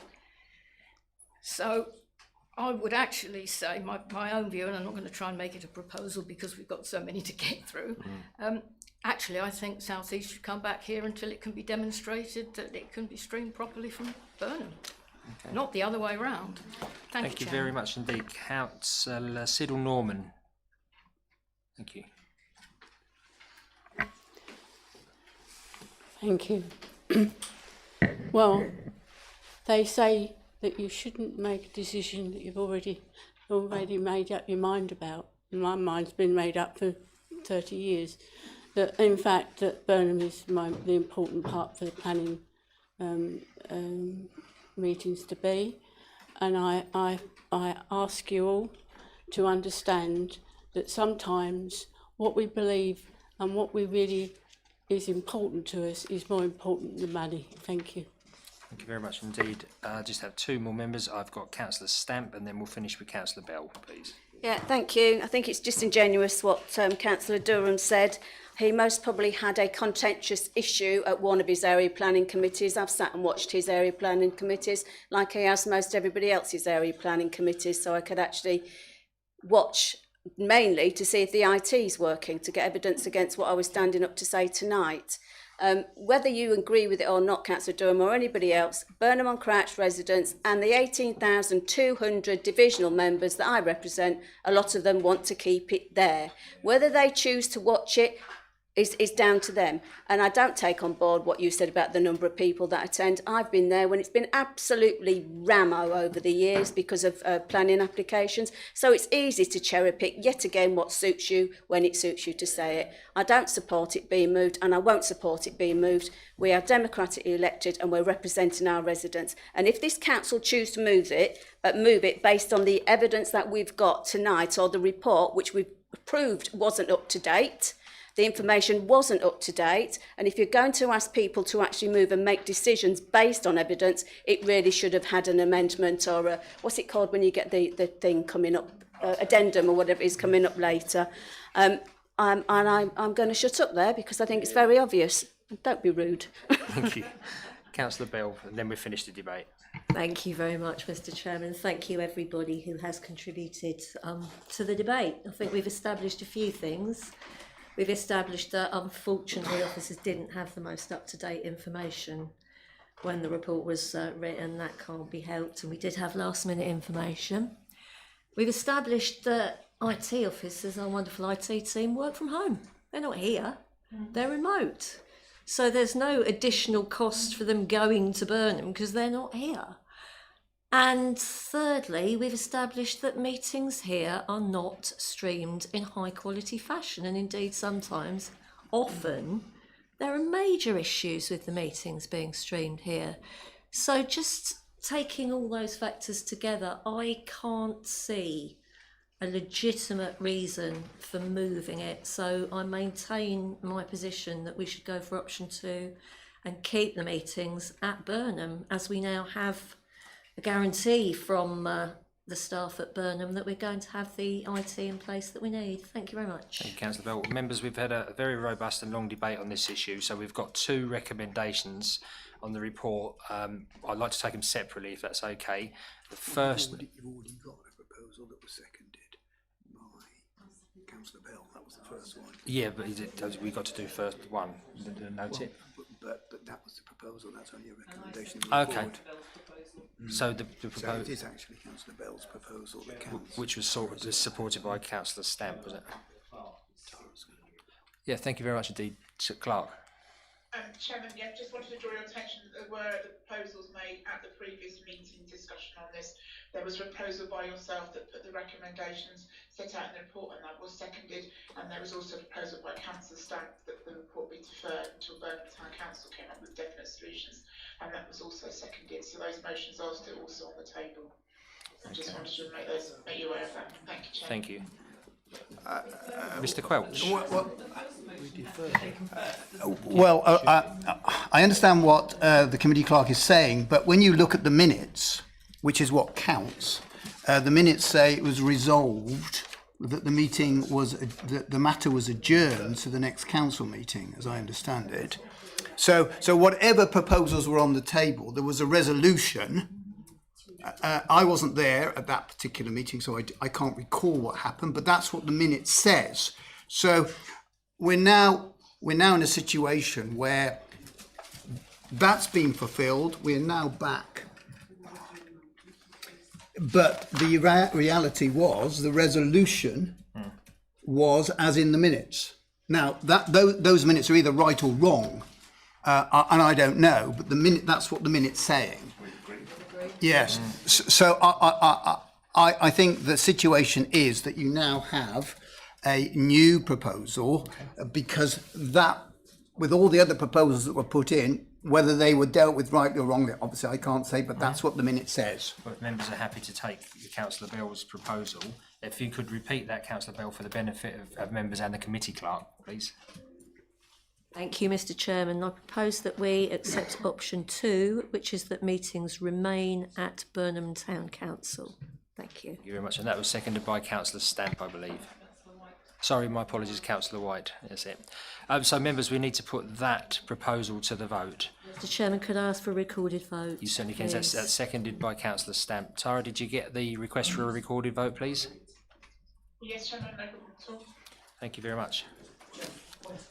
Chairman, I'm absolutely, because I think this proposal actually drifts into the other one, which I think the majority support anyway. But Chairman, if perhaps the monitoring officer could confirm for members that if we were to agree this proposal and we did have issues, then under the 6-month rule, it could come back in rather spookily May, which is the first month of the new administration, so a municipal year. If only I thought of that earlier, and it might have saved a lot of time. Thank you, Councillor Fluker. Yeah. Yes, you are correct. It can come back after the 6-month rule, but we'll move to Tara. So we're clear that if it doesn't work in the next municipal year in May, it will come back and then we can resolve to move it. Can do, yeah. Get it working, I think. Yeah. Yep, that's correct. Okay, Tara. Thank you. Thank you, Chairman. Thank you, members. So we're voting on the proposal from Councillor Bell. If you could indicate for, against, or abstain, please, when I call your name. Starting with Councillor Bell, please. 4, please, Tara. Thank you, Councillor Bell. 4. Councillor Burwood. Abstain. Councillor Driver. Abstain. Councillor Durham. Against. Thank you. Councillor Fittock. 4. Councillor Fluker. 4. Councillor Hayward. 4. Councillor Jennings. Abstain. Councillor Lagan. 4, please, Tara. Councillor Lay. 4. Councillor Laybourne. 4. Councillor Miller. 4. Councillor Morgan. Against. Councillor Neal. 4. Councillor Pratt. 4. Councillor Shaughnessy. 4. Councillor Siddle. Abstain. Councillor Siddle Norman. 4. Councillor Nick Spenceley. Abstain. Councillor Paula Spenceley. Abstain. Councillor Stamp. 4. Councillor Stevens. Abstain. Councillor Stilts. 4. Councillor Swindle. Abstain. Councillor Thompson. Against? Councillor White 4, please, Tara. and Councillor Whitting. 4. Thank you, Chairman. Members, the results of that are 17 for, 4 against and 7 abstentions. Thank you. Thank you very much indeed, Tara. So that motion is successful. Members, we now move on to agenda item 12, which is North Essex Councils, which is found on your agenda packs on pages 27 to 50. And I'll ask the Leader of the Council to introduce the report, please. Councillor Siddle. Thank you, Chair. So back in December 2022, the Council agreed the Memorandum of Understanding. We are now moving the North Essex Council group forward in terms of how it works and the way that it works. As we've talked about this evening and we've talked about at previous council meetings, all councils, like ourselves, are in financial difficulties. Some are worse than others across Essex, and we have to ensure that we work together in terms of ensuring that we are efficient and effective in the future. By working together, we can look at how we share services, the way that we share services, and how we shape together the north of the district, which is what's crucial in terms of the North Essex councils. One of the things that has been a debate about recently is about climate change. Essex County Council drives climate change. All the North Essex councils have climate change officers. What we need to be doing is ensuring that we share that knowledge and we share that expertise. Those sorts of opportunities are ideal where it comes to North Essex Council. Recently, we got together as leaders and chief executives to work out what the strategy might be and how we form that strategy. And the issues that came out of that were things around housing, economic development, planning and back office services. Some authorities are already sharing those services. We need to ensure that we stay part of North Essex Council so we can continue to work with them and share those services and share expertise. So we are, as a whole, looking for funding to enable that to happen. Because if we were to spend £20,000 or £40,000 at Maldon District Council, it would not go very far in terms of bringing in expertise. As a whole, by all contributing that amount of money, we can then produce something in terms of a plan, in terms of how we work and the way that we work, and ensure we've got the right resource to work across the north of Essex. Sitting alongside that is the North Essex Economic Board. I would say North East because I'm Dean coming from the North East. And separately to the North Essex Council. That's been around a bit longer than the North Essex Councils and therefore has actually produced a lot of benefits already for the district and will continue to produce a lot of benefits across the district. In terms of us working with businesses, interestingly, recently we had a presentation which I and MP Sir John Whittingdale attended. On that day, we had 50 people turn up to that business meeting. The previous day in Braintree, they had 4. So that just shows how our businesses value what we're doing and how we should continue funding this. What we're doing in terms of the North Essex Economic Board is, at this point, creating a terms of reference for it. And interestingly, I will have a very strong position in terms of doing that for Maldon District, because at the last meeting, I was appointed chair of the board for the next year. So I can ensure that we have a strong voice at that particular group, and we ensure that when these things happen, that the smaller rural districts, like ourselves and some others, are strongly represented and get benefit in terms of those things that are going to happen and those things that are implemented. That's all I'll say at the moment. That's lovely. Thank you, Leader. I'll now pass over to Mr. Dodson just to introduce the report.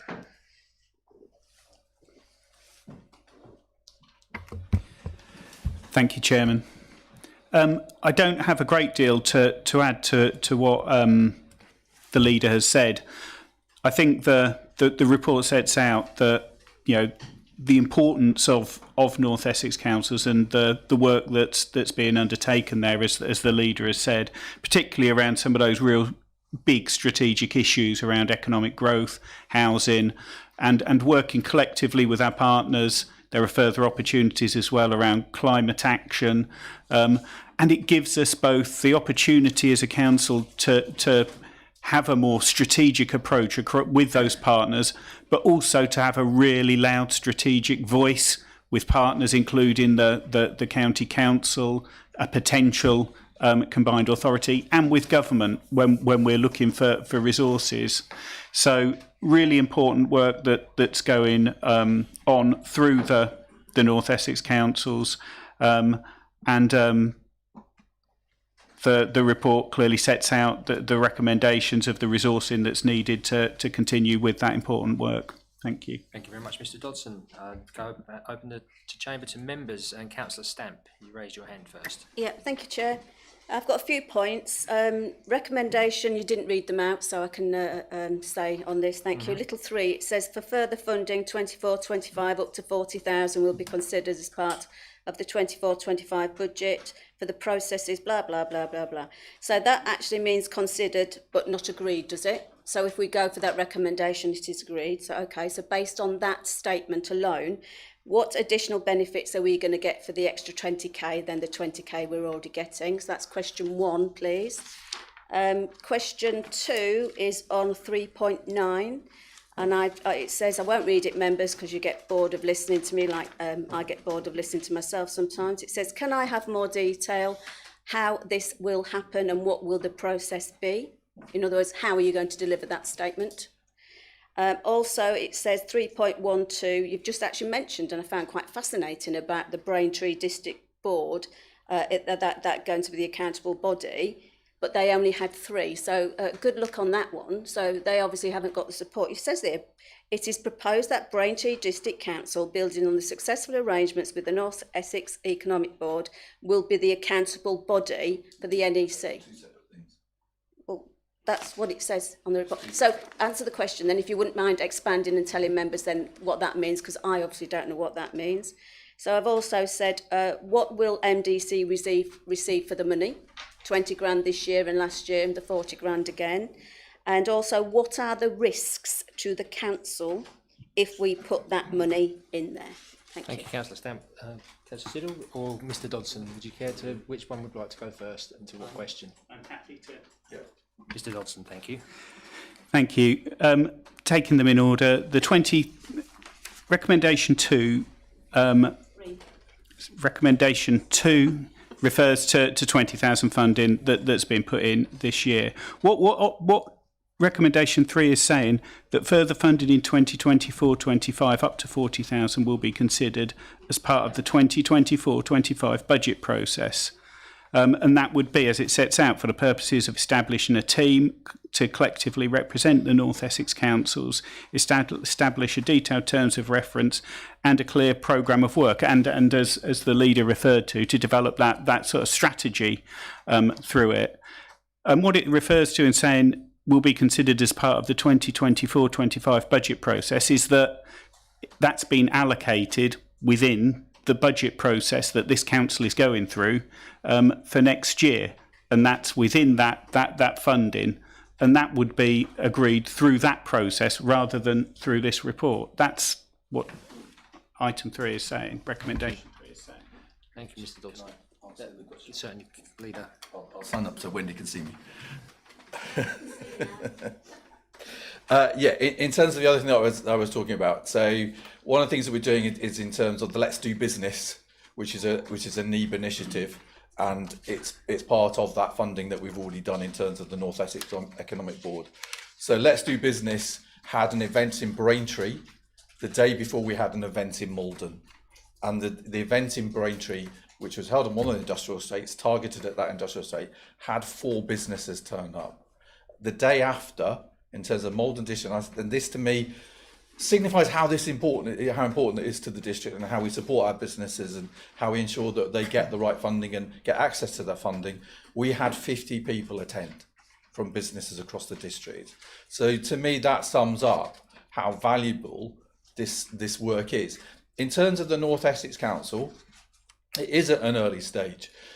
I can honestly say, I know you tendered them in the past, Councillor Stamp.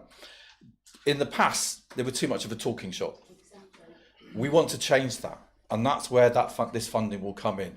It is pointless leaders and chief execs getting together for a couple of hours just to talk. The cost, if you work that out in terms of man hours, is extortionate.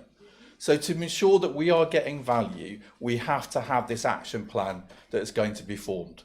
So then we can do those things about identifying really what we are going to deliver in terms of the North Essex councils, because at the moment that's not in place. The workshop that we did recently was about forming that action plan. So with this extra funding, we will be able to have a resource. We're also being funded by Essex County Council in terms of this. They're very supportive of the initiative. So in terms of that funding, that will ensure concrete actions for North Essex councils will come forward. If it doesn't, me and the other independent leaders are very, constructively. And one of the things we said as independent leaders is this should not be just a talking shop. So it's by enabling this to happen that will change that situation, I hope. And I would be the first to say we should stop this if we're not getting anything from it. Yeah, of course you can, Councillor Stamp. Thank you for that. So how is that going to demonstrate to council? Is it going to be an interim report every 6 months, every quarter? How often you're having your meetings? Because we're actually asking to spend another 20 grand on top of the 20 grand. And whilst I understand you've got to pay for resources, I have attended these meetings and they were talking shops. Nothing was achieved for it. And at the moment we're talking about this council being cash strapped. And I would rather not lose that 20k if we've got no assurances that we are going to benefit.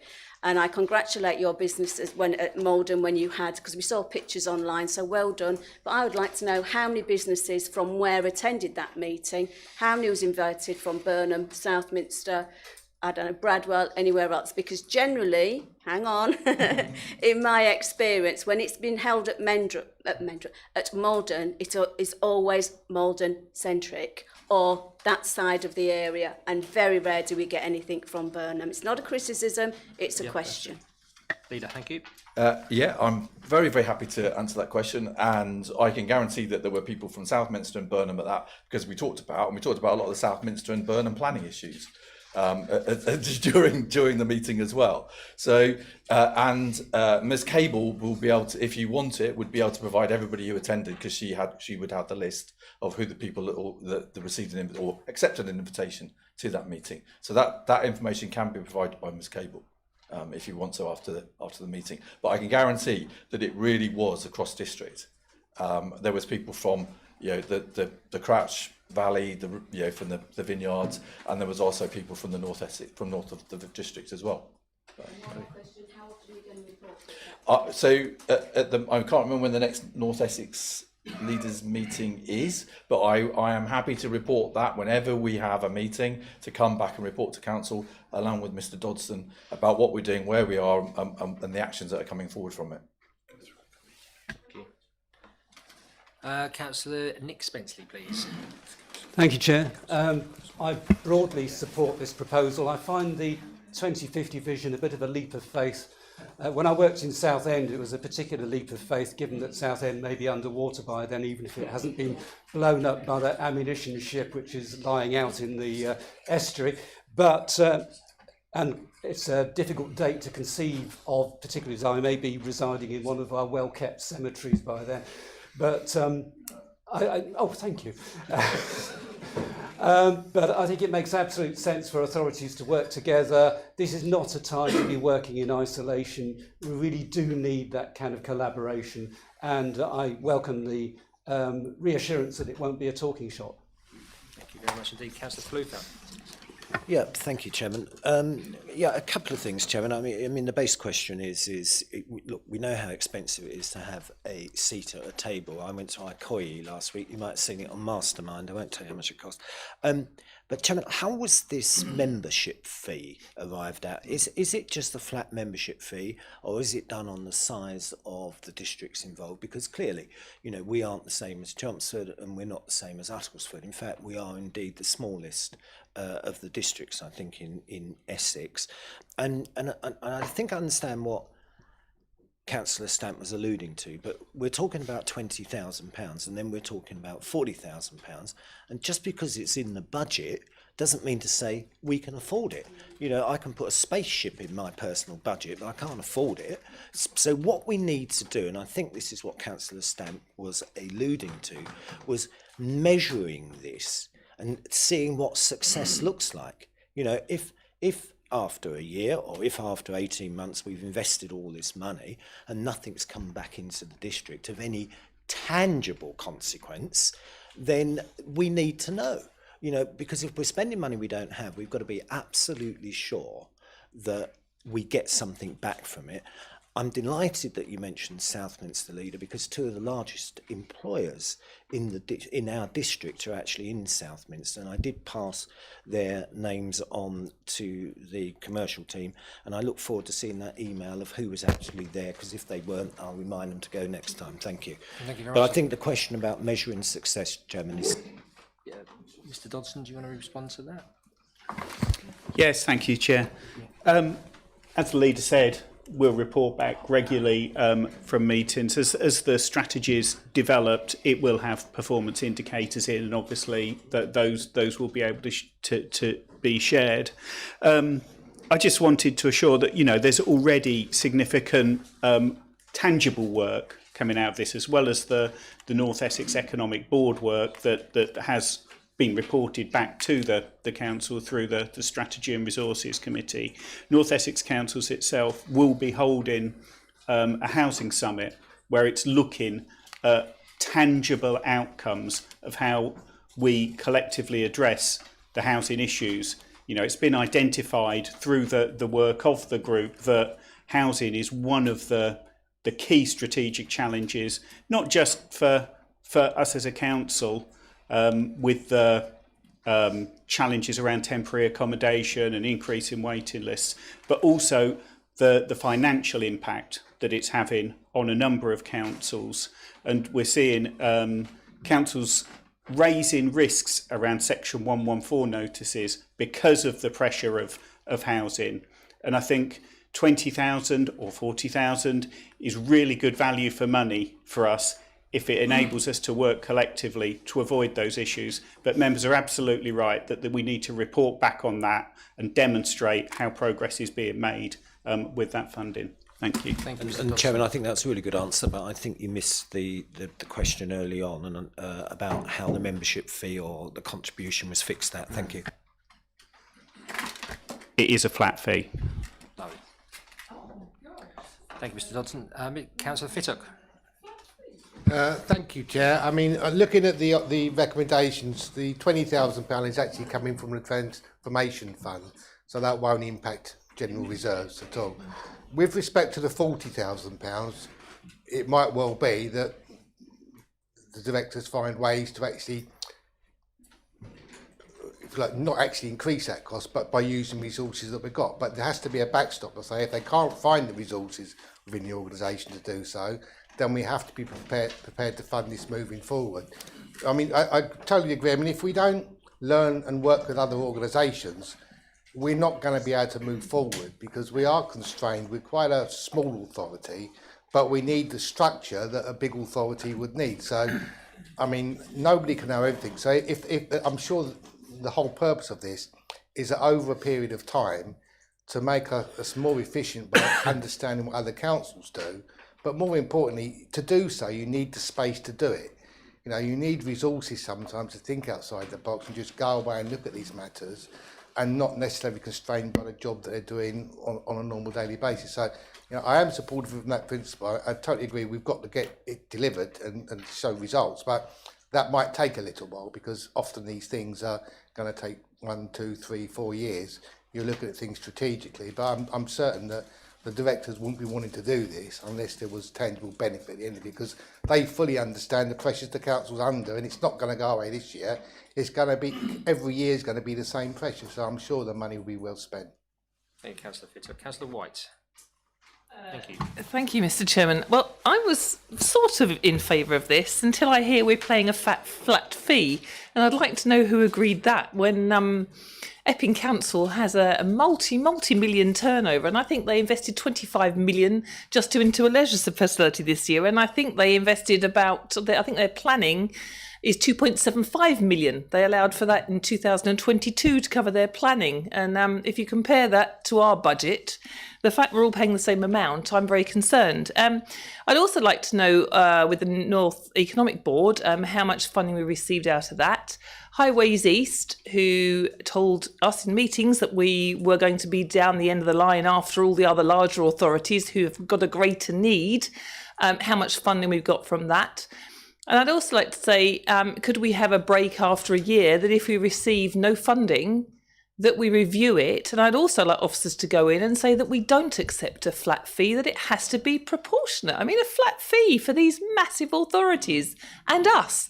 That's like paying your house insurance, that somebody with a mansion that has to pay insurance of £1 million a year and somebody else who pays £100 or £1,000 a year, that we all agree to pay 50,000 because that's the flat fee. It's a nonsense. So although I agree we should be there, my fears are that we'll receive no funding.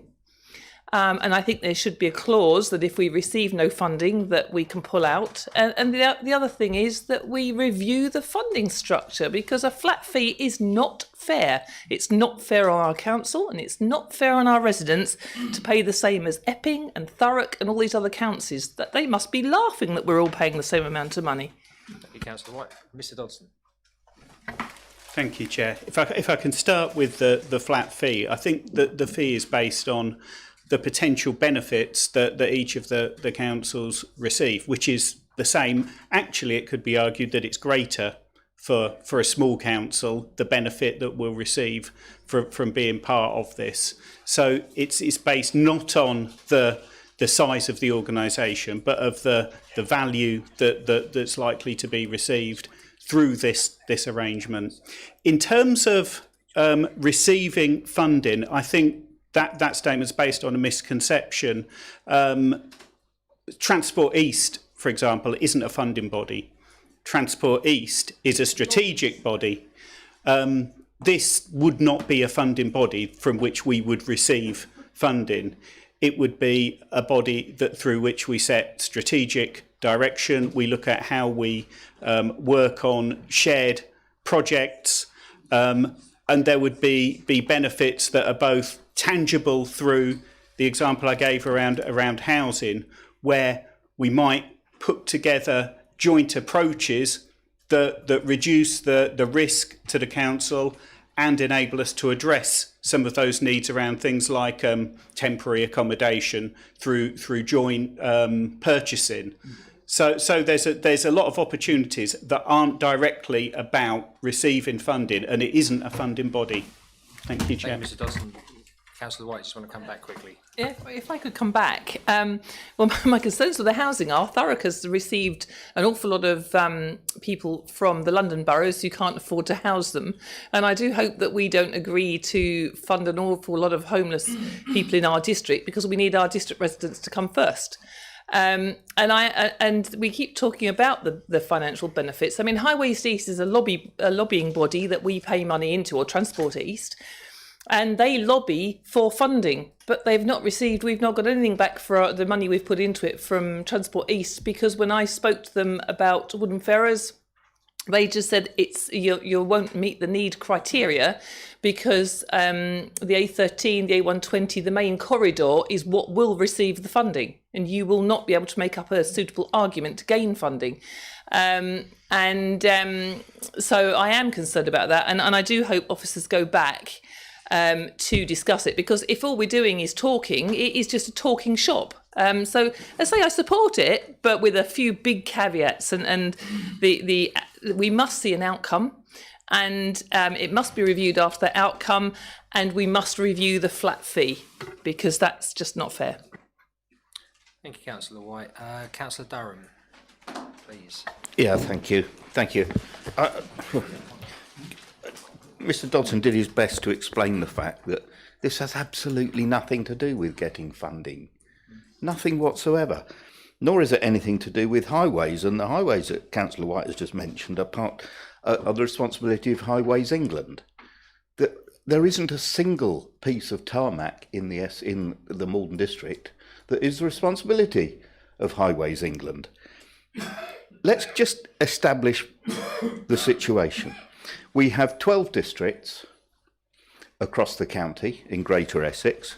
Obviously they're not all in North Essex, but we've got 12 different ways of collecting the waste, 12 planning departments, 12 housing departments, all fundamentally doing things differently. The whole point of this North Essex Council is to bring the northern councils together, and there's an equivalent body for the southern councils, to look at how we can share services and do things in a more joined up way.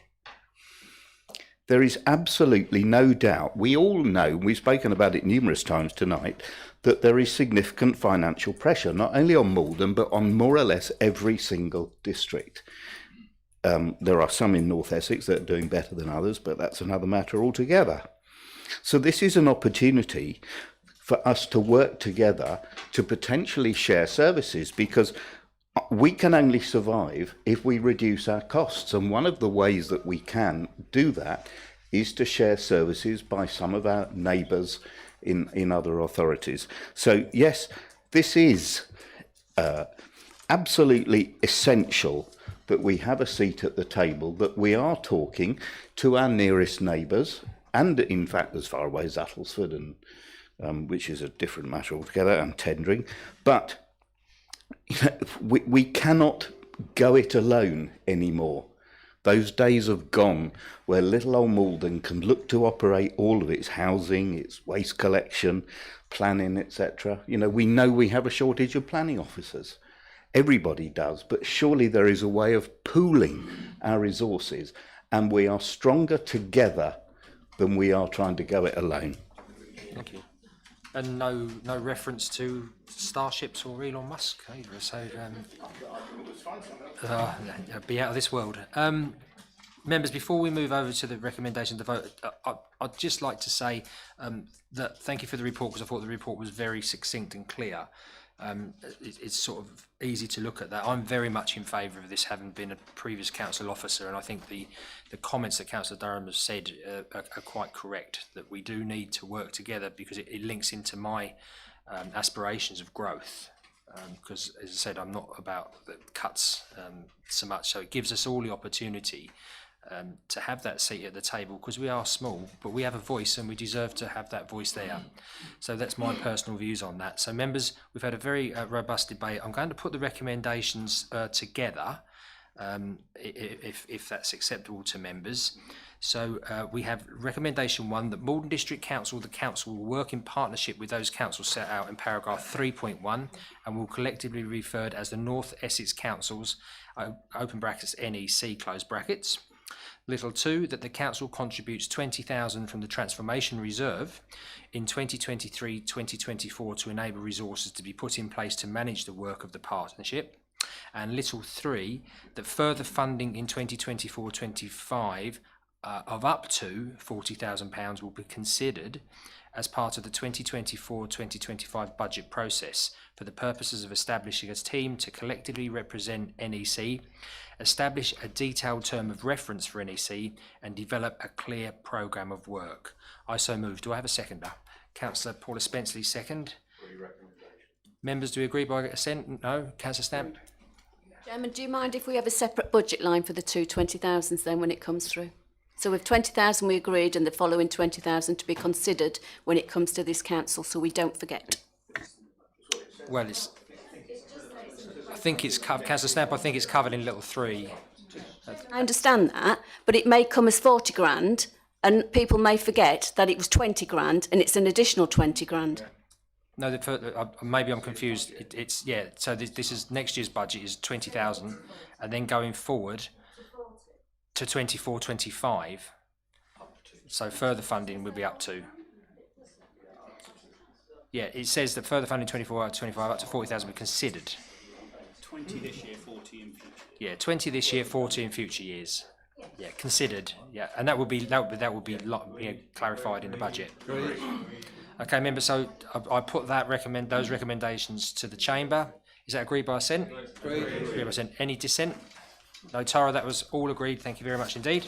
Thank you, members. Members, we move on to agenda item 13, which is council tax base, which is found on pages 51 to 56 of the agenda pack. This report will be presented by Ms. Lucas, please. Let's have the report first. Thank you.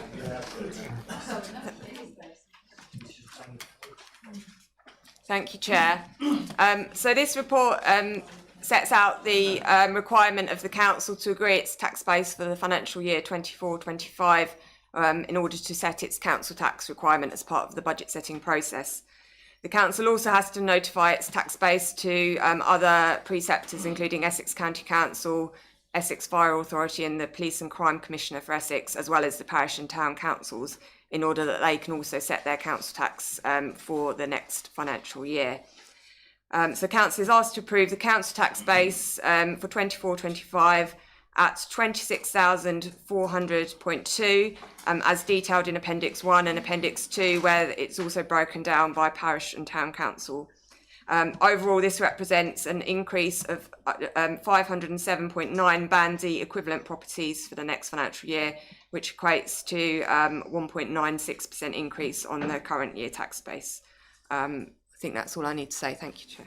No, thank you, Ms. Lucas. I think that the report and the presentation is quite clear, so I'll just read the recommendation for the benefit of those watching at home. There's very many of them.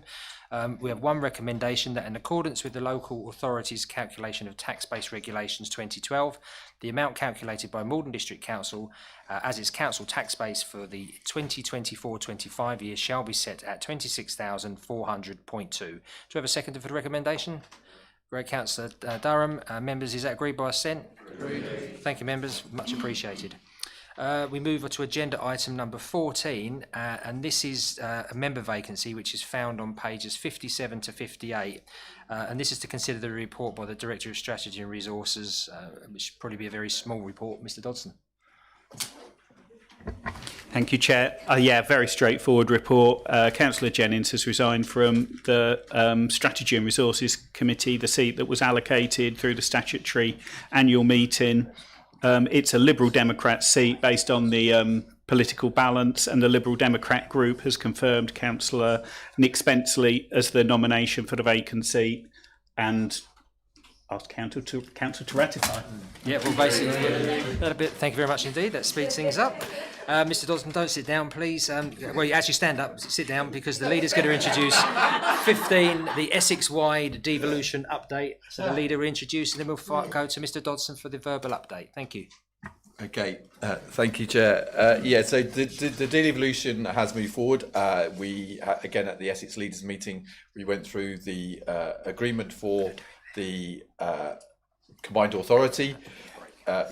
Mr. Dodson and myself were very strong in putting forward Maldon's position and ensuring that we are represented in the right way, and that in the future we get the good transport infrastructure.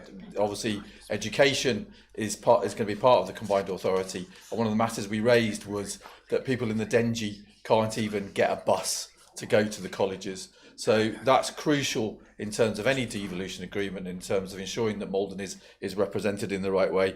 Obviously, we're still waiting for the decision from government. There was a question over MPs, and we got a change in terms of the representation for the north of the district. So if the combined authority goes ahead, there will be 2 councils from the north that will have a seat at the table as a support. I can't remember what the term is, Mr. Dodson, but who will be at the table in terms of the combined authority without voting powers. Thank you very much indeed. Mr. Dodson, just to that verbal update. Just turned your mic off, sorry. You don't. Thank you, Chair. Just very briefly, to add, I think when I last updated the Chamber, that I said that we were expecting the deal to be announced within the comprehensive spending review on the 22nd of November. Members will have noted that it wasn't announced within that, and nor was it referred to when a number of other deals that are in the pipeline were referred to. Whilst the deal and the text has largely been agreed in its final draft, and the governance as the leader referred to, there is a hold up around, and I think it's probably correct to say that the deal's currently in limbo due to political support, and that's more at an MP level than local support. And I think those issues need to be resolved for that to be taken forward. And there was discussion that the level of MP support from all of those MPs covering Greater Essex that would be required to do it. And I know there are still significant discussions going on within central government to establish whether that's the case. My view would be that if it's likely to go ahead within the current Parliament, then it would be probably before Christmas that a decision would have to be made, and that would be announced. And I know that on that basis, the potential constituent members of that combined authority are looking to go to consultation. Should it be announced before Christmas, they would go to consultation early in the new year with then a view to get it in place as soon as possible. And just finally, Chair, to say, if members wanted to look at the deal, it's my understanding that the Lancashire deal that has been announced is virtually exactly the same as the one that's in the pipeline for Essex. Thank you. Thank you very much indeed, Mr Dodson, for that update. Councillor Fluke, a very quick question. Yeah, thanks, Chairman.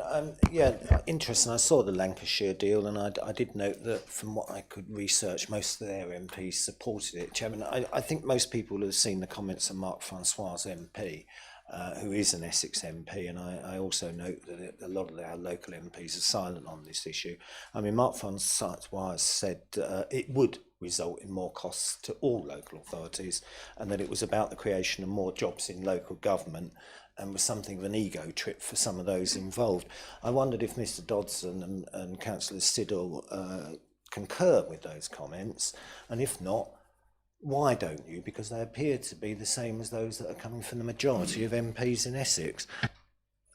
Thank you. I don't really think that because a model is similar, that's not the definite model that's going to be adopted. So I don't think I could actually ask the officers to respond and the leader to respond at this moment in time until we have more details. I don't think I've ever seen such a damning press release from an MP on the BBC Newsread. I'm sure you've seen it all. I mean, it's extraordinary what was said, bearing in mind what's been imparted to us insofar as it's such a great idea. Yeah, and I think that members can take that advice and that instruction and inform ourselves, so we're a little bit more aware going forward. Very short, this is not a debate, this is just an update. So Councillor Durham. No, Chairman, Chairman, I would not be, I'm not breaching confidentiality. I'm aware, however, that the Minister has written to all Essex MPs and answered their questions. There are apparently 3 MPs that are now not as favourable as they might be. Mark Francois is one of them, but I don't think anybody really takes too much attention of Mark Francois, least of all those people in his constituency, and I know several. And I have had meetings with Mr. Francois, and he is, let's just call him an acquired taste. But there are no, that's fine. It's not something. It's a view that's widely shared. But Chairman, yeah, I understand that on balance, the Minister is reasonably satisfied with the level of support that it now has. Thank you. So, members, it was an update, so it wasn't a debate. It doesn't need to be voted upon. So I'm going to move on because of the pressing business that we've got after this. So we've actually moved to number 16, which is questions to the Leader of the Council in accordance with Procedure Rule 1.3M. And I understand we do have questions. So, Councillor Pratt, we have a maximum for 15 minutes, members. So, if you do have questions, remember that there may be other members that wish to speak. Chair, Councillor Pratt. Thank you. I'll be very quick. Will the leaders help me make the Hythe Quay more accessible to visiting yachtsmen? I do have an interest. However, this council has spent a fortune on Hythe Quay. It advertises that visiting yachtsmen are welcome. The mud is so high that visiting yachtsmen can't get there. So I'd like, outside of this meeting, for you and I to actually pursue it. Thank you, Chairman. Thank you very much. I'm more than happy to pursue that with Councillor Pratt. Obviously, with Mr. Holmes and his team can assist on that as well. I understand silting is a huge issue at the Hythe Quay. It's been an issue for quite a long time. But if we can find a solution or a way forward, then I'm more than happy to explore that. Thank you, Leader. Councillor Stamp, please. Thank you, Chair. I'm a little bit disappointed because I sent you an email last time if I could ask the question first, and you've given away to Councillor Pratt, which I give way for anyway. But, well, I did. I put it in writing, which is one of the things we can do. Would the Leader support an all-member briefing on the Burnham-on-Crouch pontoon project, as within 3 weeks? It would have been 4 weeks before when I had this conversation, before the last meeting was actually deferred or cancelled, and hopefully I had a conversation with the director, and some of the groundwork may have already been done to prepare so this briefing could come out. I'm really concerned about the status and the position of the replacement pontoon and the escalating costs. It has been raised before by some other members at this council, and I've always been one to be inclusive of all councillors when important decisions need to be made. So would you support an all-member briefing, Leader, that everybody gets to know exactly what's going on and the reasons for any possible deviations? I've got to be careful what I say. Problems that may have arisen. Thank you. It's one word. Yes. Well, I'm going to thank you first, Councillor Stanley. I have heard about the escalating costs. I don't know the details behind it. It's like all projects, because of the cost of materials and things like that. There are elements. How I am happy to support any engagement with members in terms of being updated about the pontoon, where that project is, and what the implications are. So I'm happy to support it in any way. Indeed. Can the Leader confirm with the director that that is going to happen? Because that was a fudgy answer. Okay. It wasn't an accurate answer. Mr. Holmes, can we guarantee that is going to happen, please? Yes. Thank you. And thank you, Councillor Stamp, for registering your disappointment. It has been noted, but nowhere in the Constitution does it say I have to take things in certain orders. One does one's best, but you know, we do what we can. Councillor Fluker. Thank you, Chairman. I thought I'd nodded off then between Councillor Pratt answering his question and Mr. Holmes saying yes. So I look forward We'll to... be having a break in a moment for some coffee. I so look forward to seeing the pontoon dredged. Leader, since becoming leader of this council, you have confirmed and reconfirmed the importance of members treating each other with respect and dignity, and the importance of the Nolan principles. At the meeting of the Strategy and Resources Committee in September, you made a series of inappropriate, disparaging and personal comments about some members of the committee. You later apologised, which was considered insincere. There is a precedent that apologies are not accepted by members of the council. That said, do you agree with me that you're a hypocrite? And can you explain to council and residents why you won't do the right thing by your own words to this council on several occasions and resign? Leader. At the September meeting, I made no personal comments about any councillor. What I did say was I made a referral to a political party at that meeting. At no point have I had an issue in terms of my own behaviour. During my 4.5 years of being a councillor, I have always abided by the Nolan principle. At that meeting, I did put an apology to the meeting, and the chairman of the meeting accepted my apology. The fact that the chairman accepted my apology, I assume, means it is the right thing to do. Yeah, if at any time anybody thinks that I have behaved inappropriately, I would welcome a conversation with them. And that's all I can say. Thank you very much indeed. Councillor Jennings, please. Thank you. I just wondered when a picture of the King will be appearing in the chamber. Please to the leader, but I'm allowed the chairman to ask. You can, yeah. Yes. The late Her Majesty. The protocol is normally when the new portrait of the King is taken with the King and Queen. The previous monarch's picture is then removed. Officers have been working on this and made a request for myself to actually take a picture of Her Majesty down and place it into the members' room while we await the new portrait. I think it's early January when His Majesty has his picture taken, so that is when the change will happen. So yeah, it has been raised and it's a very important point. So, thank you. Councillor White. I'll be very quick. Thank you, Chairman, for allowing me to speak. My question really follows on from Councillor Pratt, and I would like to ask the leader whether it would be possible for other interested members to form a small group for the siltation, because I personally work very closely and did a lot of work with Dr. Charles Bildel from the Environment Agency, and I also work very closely with Natural England, and we have created one of the best Brent geese sites in Essex, and it's not a public site.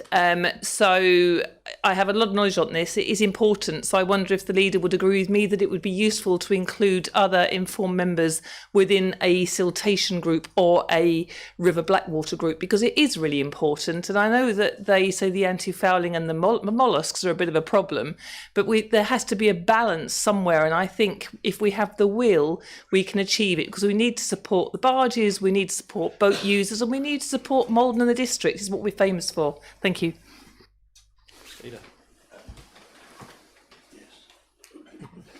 Thank you, Councillor White. One of the things we are looking at in terms of the committees and working groups is we have far too many working groups. And the last thing I want to do is create another working group. I would assume that the High Tea comes under our assets.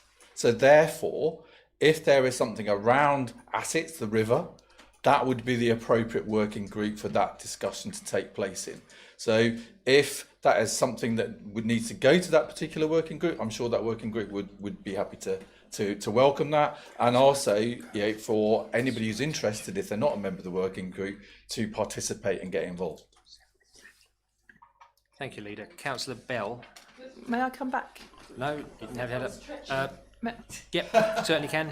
Thank you for that, Leader. But I don't, as you'll be well aware, I don't sit on any working groups at all. There is a family interest. I don't own any of the foreshore, however, family members do. And I think that with the knowledge that I have working with groups, that even if you don't want any more working groups, even though I don't sit on one, perhaps this could be a specific member-led exercise. Thank you. If members want to form their own group and do their own thing, there's nothing to stop that. What we need to do is ensure that any action by the council goes through the relevant working group. The High Tea is an asset, so therefore anything like that should be through the asset working group. River Blackwater is an asset. It's not owned by the Crown, not the district. So, if it's a Crown issue, that needs to be taken to the Crown and not to ourselves. In terms of siltation, in terms of those things, my view is it would be appropriate to go to the asset working. I don't know whether Mr. Holmes can advise me.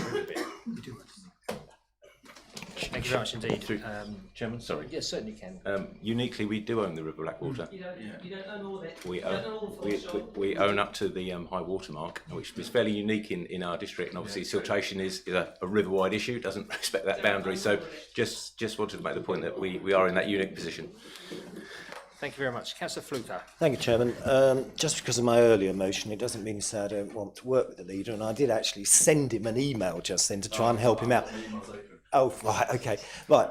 Leader, do you agree with me that this council has a siltation working group, or is involved with the siltation working group, which looks at siltation, and that we also have a member, the same member sits on the Maldon Harbour Improvement Commissioners, and do you agree with me, Leader, that if anybody has any issues with this, as that member, they should contact me, and if anybody has any specific ones, Leader, they're welcome to join me next time we go down the river to look at all the issues with siltation.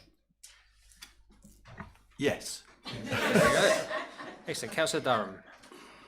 Yeah, I'm going to have to frame this as a question. So would the leader agree with me that actually there is an award-winning area in the district, that is Northey Island, and the chairman will remember that it won a sustainability award. It's owned by Essex Wildlife Trust, and it is recreating very large areas of salt marsh for the birds, including Brent geese. And it is absolutely an exemplary model of how to work with the salt marsh and our coastline. Thank you. Yes, Councillor Drummond, as someone who, when I was very, very young, was an environmentalist and did lots of study on the salt marsh, and the fact that we have the River Blackwater and the River Crouch, which are areas of special scientific interest, unique to the country, and especially at this time of year when the winter birds come in. So anything in terms of that, we should be proud of in terms of what our district stands for and what's in our district. Thank you, Leader. We've got Councillor Spenceley, please. Councillor Paula Spenceley. Thank you, Chair. Leader, I have asked this question before, but I'm going to bring it forward again. So some of you here, some members, including yourself, will remember when I came to full council and asked for the North Haybridge Flood Alleviation Scheme reference group to be set up. That group has still not been set up. So I realise, and I know that Mr Dodson will have updates and understand, but we've got new members, and even if it's to update them on where we are so far, I'd just be really grateful to have that, because it has come to my attention, and I don't want to speak about this too much in here, that if the scheme is to go ahead, it will need agreement by February 2025. And if we haven't even had a briefing for the members involved as yet, I think we're letting it drift on. So I just would be really grateful, bearing in mind very quickly that, it is so important to us locally. Myself and Councillor Burwood have residents we're deeply concerned about who, because of the failure of the first scheme, are paying these huge flood alleviation charges for residents elsewhere. And my feeling on that is the new scheme may or may not help resolve that for them. And when I spoke to the Environment Agency at the Essex Flood Board, they thought that it might, but we just need an update of some sort. So please, can I ask for that to happen? Thank you. Thank you. It is extremely important, and it is one of the most contentious issues in the Maldon area, especially. And I would welcome the opportunity to be able to give, especially ward members, an update around that particular area. How that's done and the way that it's done, whether that's done through the local planning group or whether it's done as a separate briefing, I don't know. But I'm sure that we can find a solution in terms of ensuring that members are updated about where that particular project is and making sure that we all know about it. Thank you. Leader, I have a question. Would you agree with me that it would be sound logic that on the Hythe Quay that discussions can be undertaken with the river users, i.e. the barge community, barge trusts and other vessels that lay alongside there, who may be able to work with us to offer a solution to remove some of the mud with regard to some possible slight reduction in cost, a neutral cost of the cost it takes to remove the mud, to in conjunction with a reduction in their mooring fees if that was of that body, and that to be taken to the Director of Service Delivery to be considered as a programme. Bit spluttery, but you know what I mean. had to think. I think that that could be an excellent idea, and the whole thing about the sortation is the cost of doing it, and if we can share that with other river users, with barge owners, whoever it is, and look at a solution, whether that then involves a discount, I can't say that. That would probably have to be agreed by council. But again, being collaborative in terms of what we're trying to do as a district, in terms of what we're trying to do at council, the more collaborative we are, the better the solutions are. So I think we should collaborate as much as we can. Thank you, Lee. So I can take that to the Director of Service Delivery as a collaboration document to consider to come to council. Yeah. Thank you, Leader. We've actually finished with 49 seconds, so thank you. We've used that time very productively. Members, thank you for your questions. We move on to item 17, which is business by a reason of special circumstance considered by the chairperson to be urgent. I have none. We now move on to item 18, which is exclusion of the public and press. And this is to resolve that under section 100(4) of the Local Government Act 1972, the public be excluded from the meeting for the following item of business on the grounds that it involves the likely disclosure of exempt information as defined in paragraph 3 of part 1 of schedule 12A of the Act, and that satisfies the public interest test. I so move, members. Agreed. Thank you, members. Tara, could you end the live stream, please?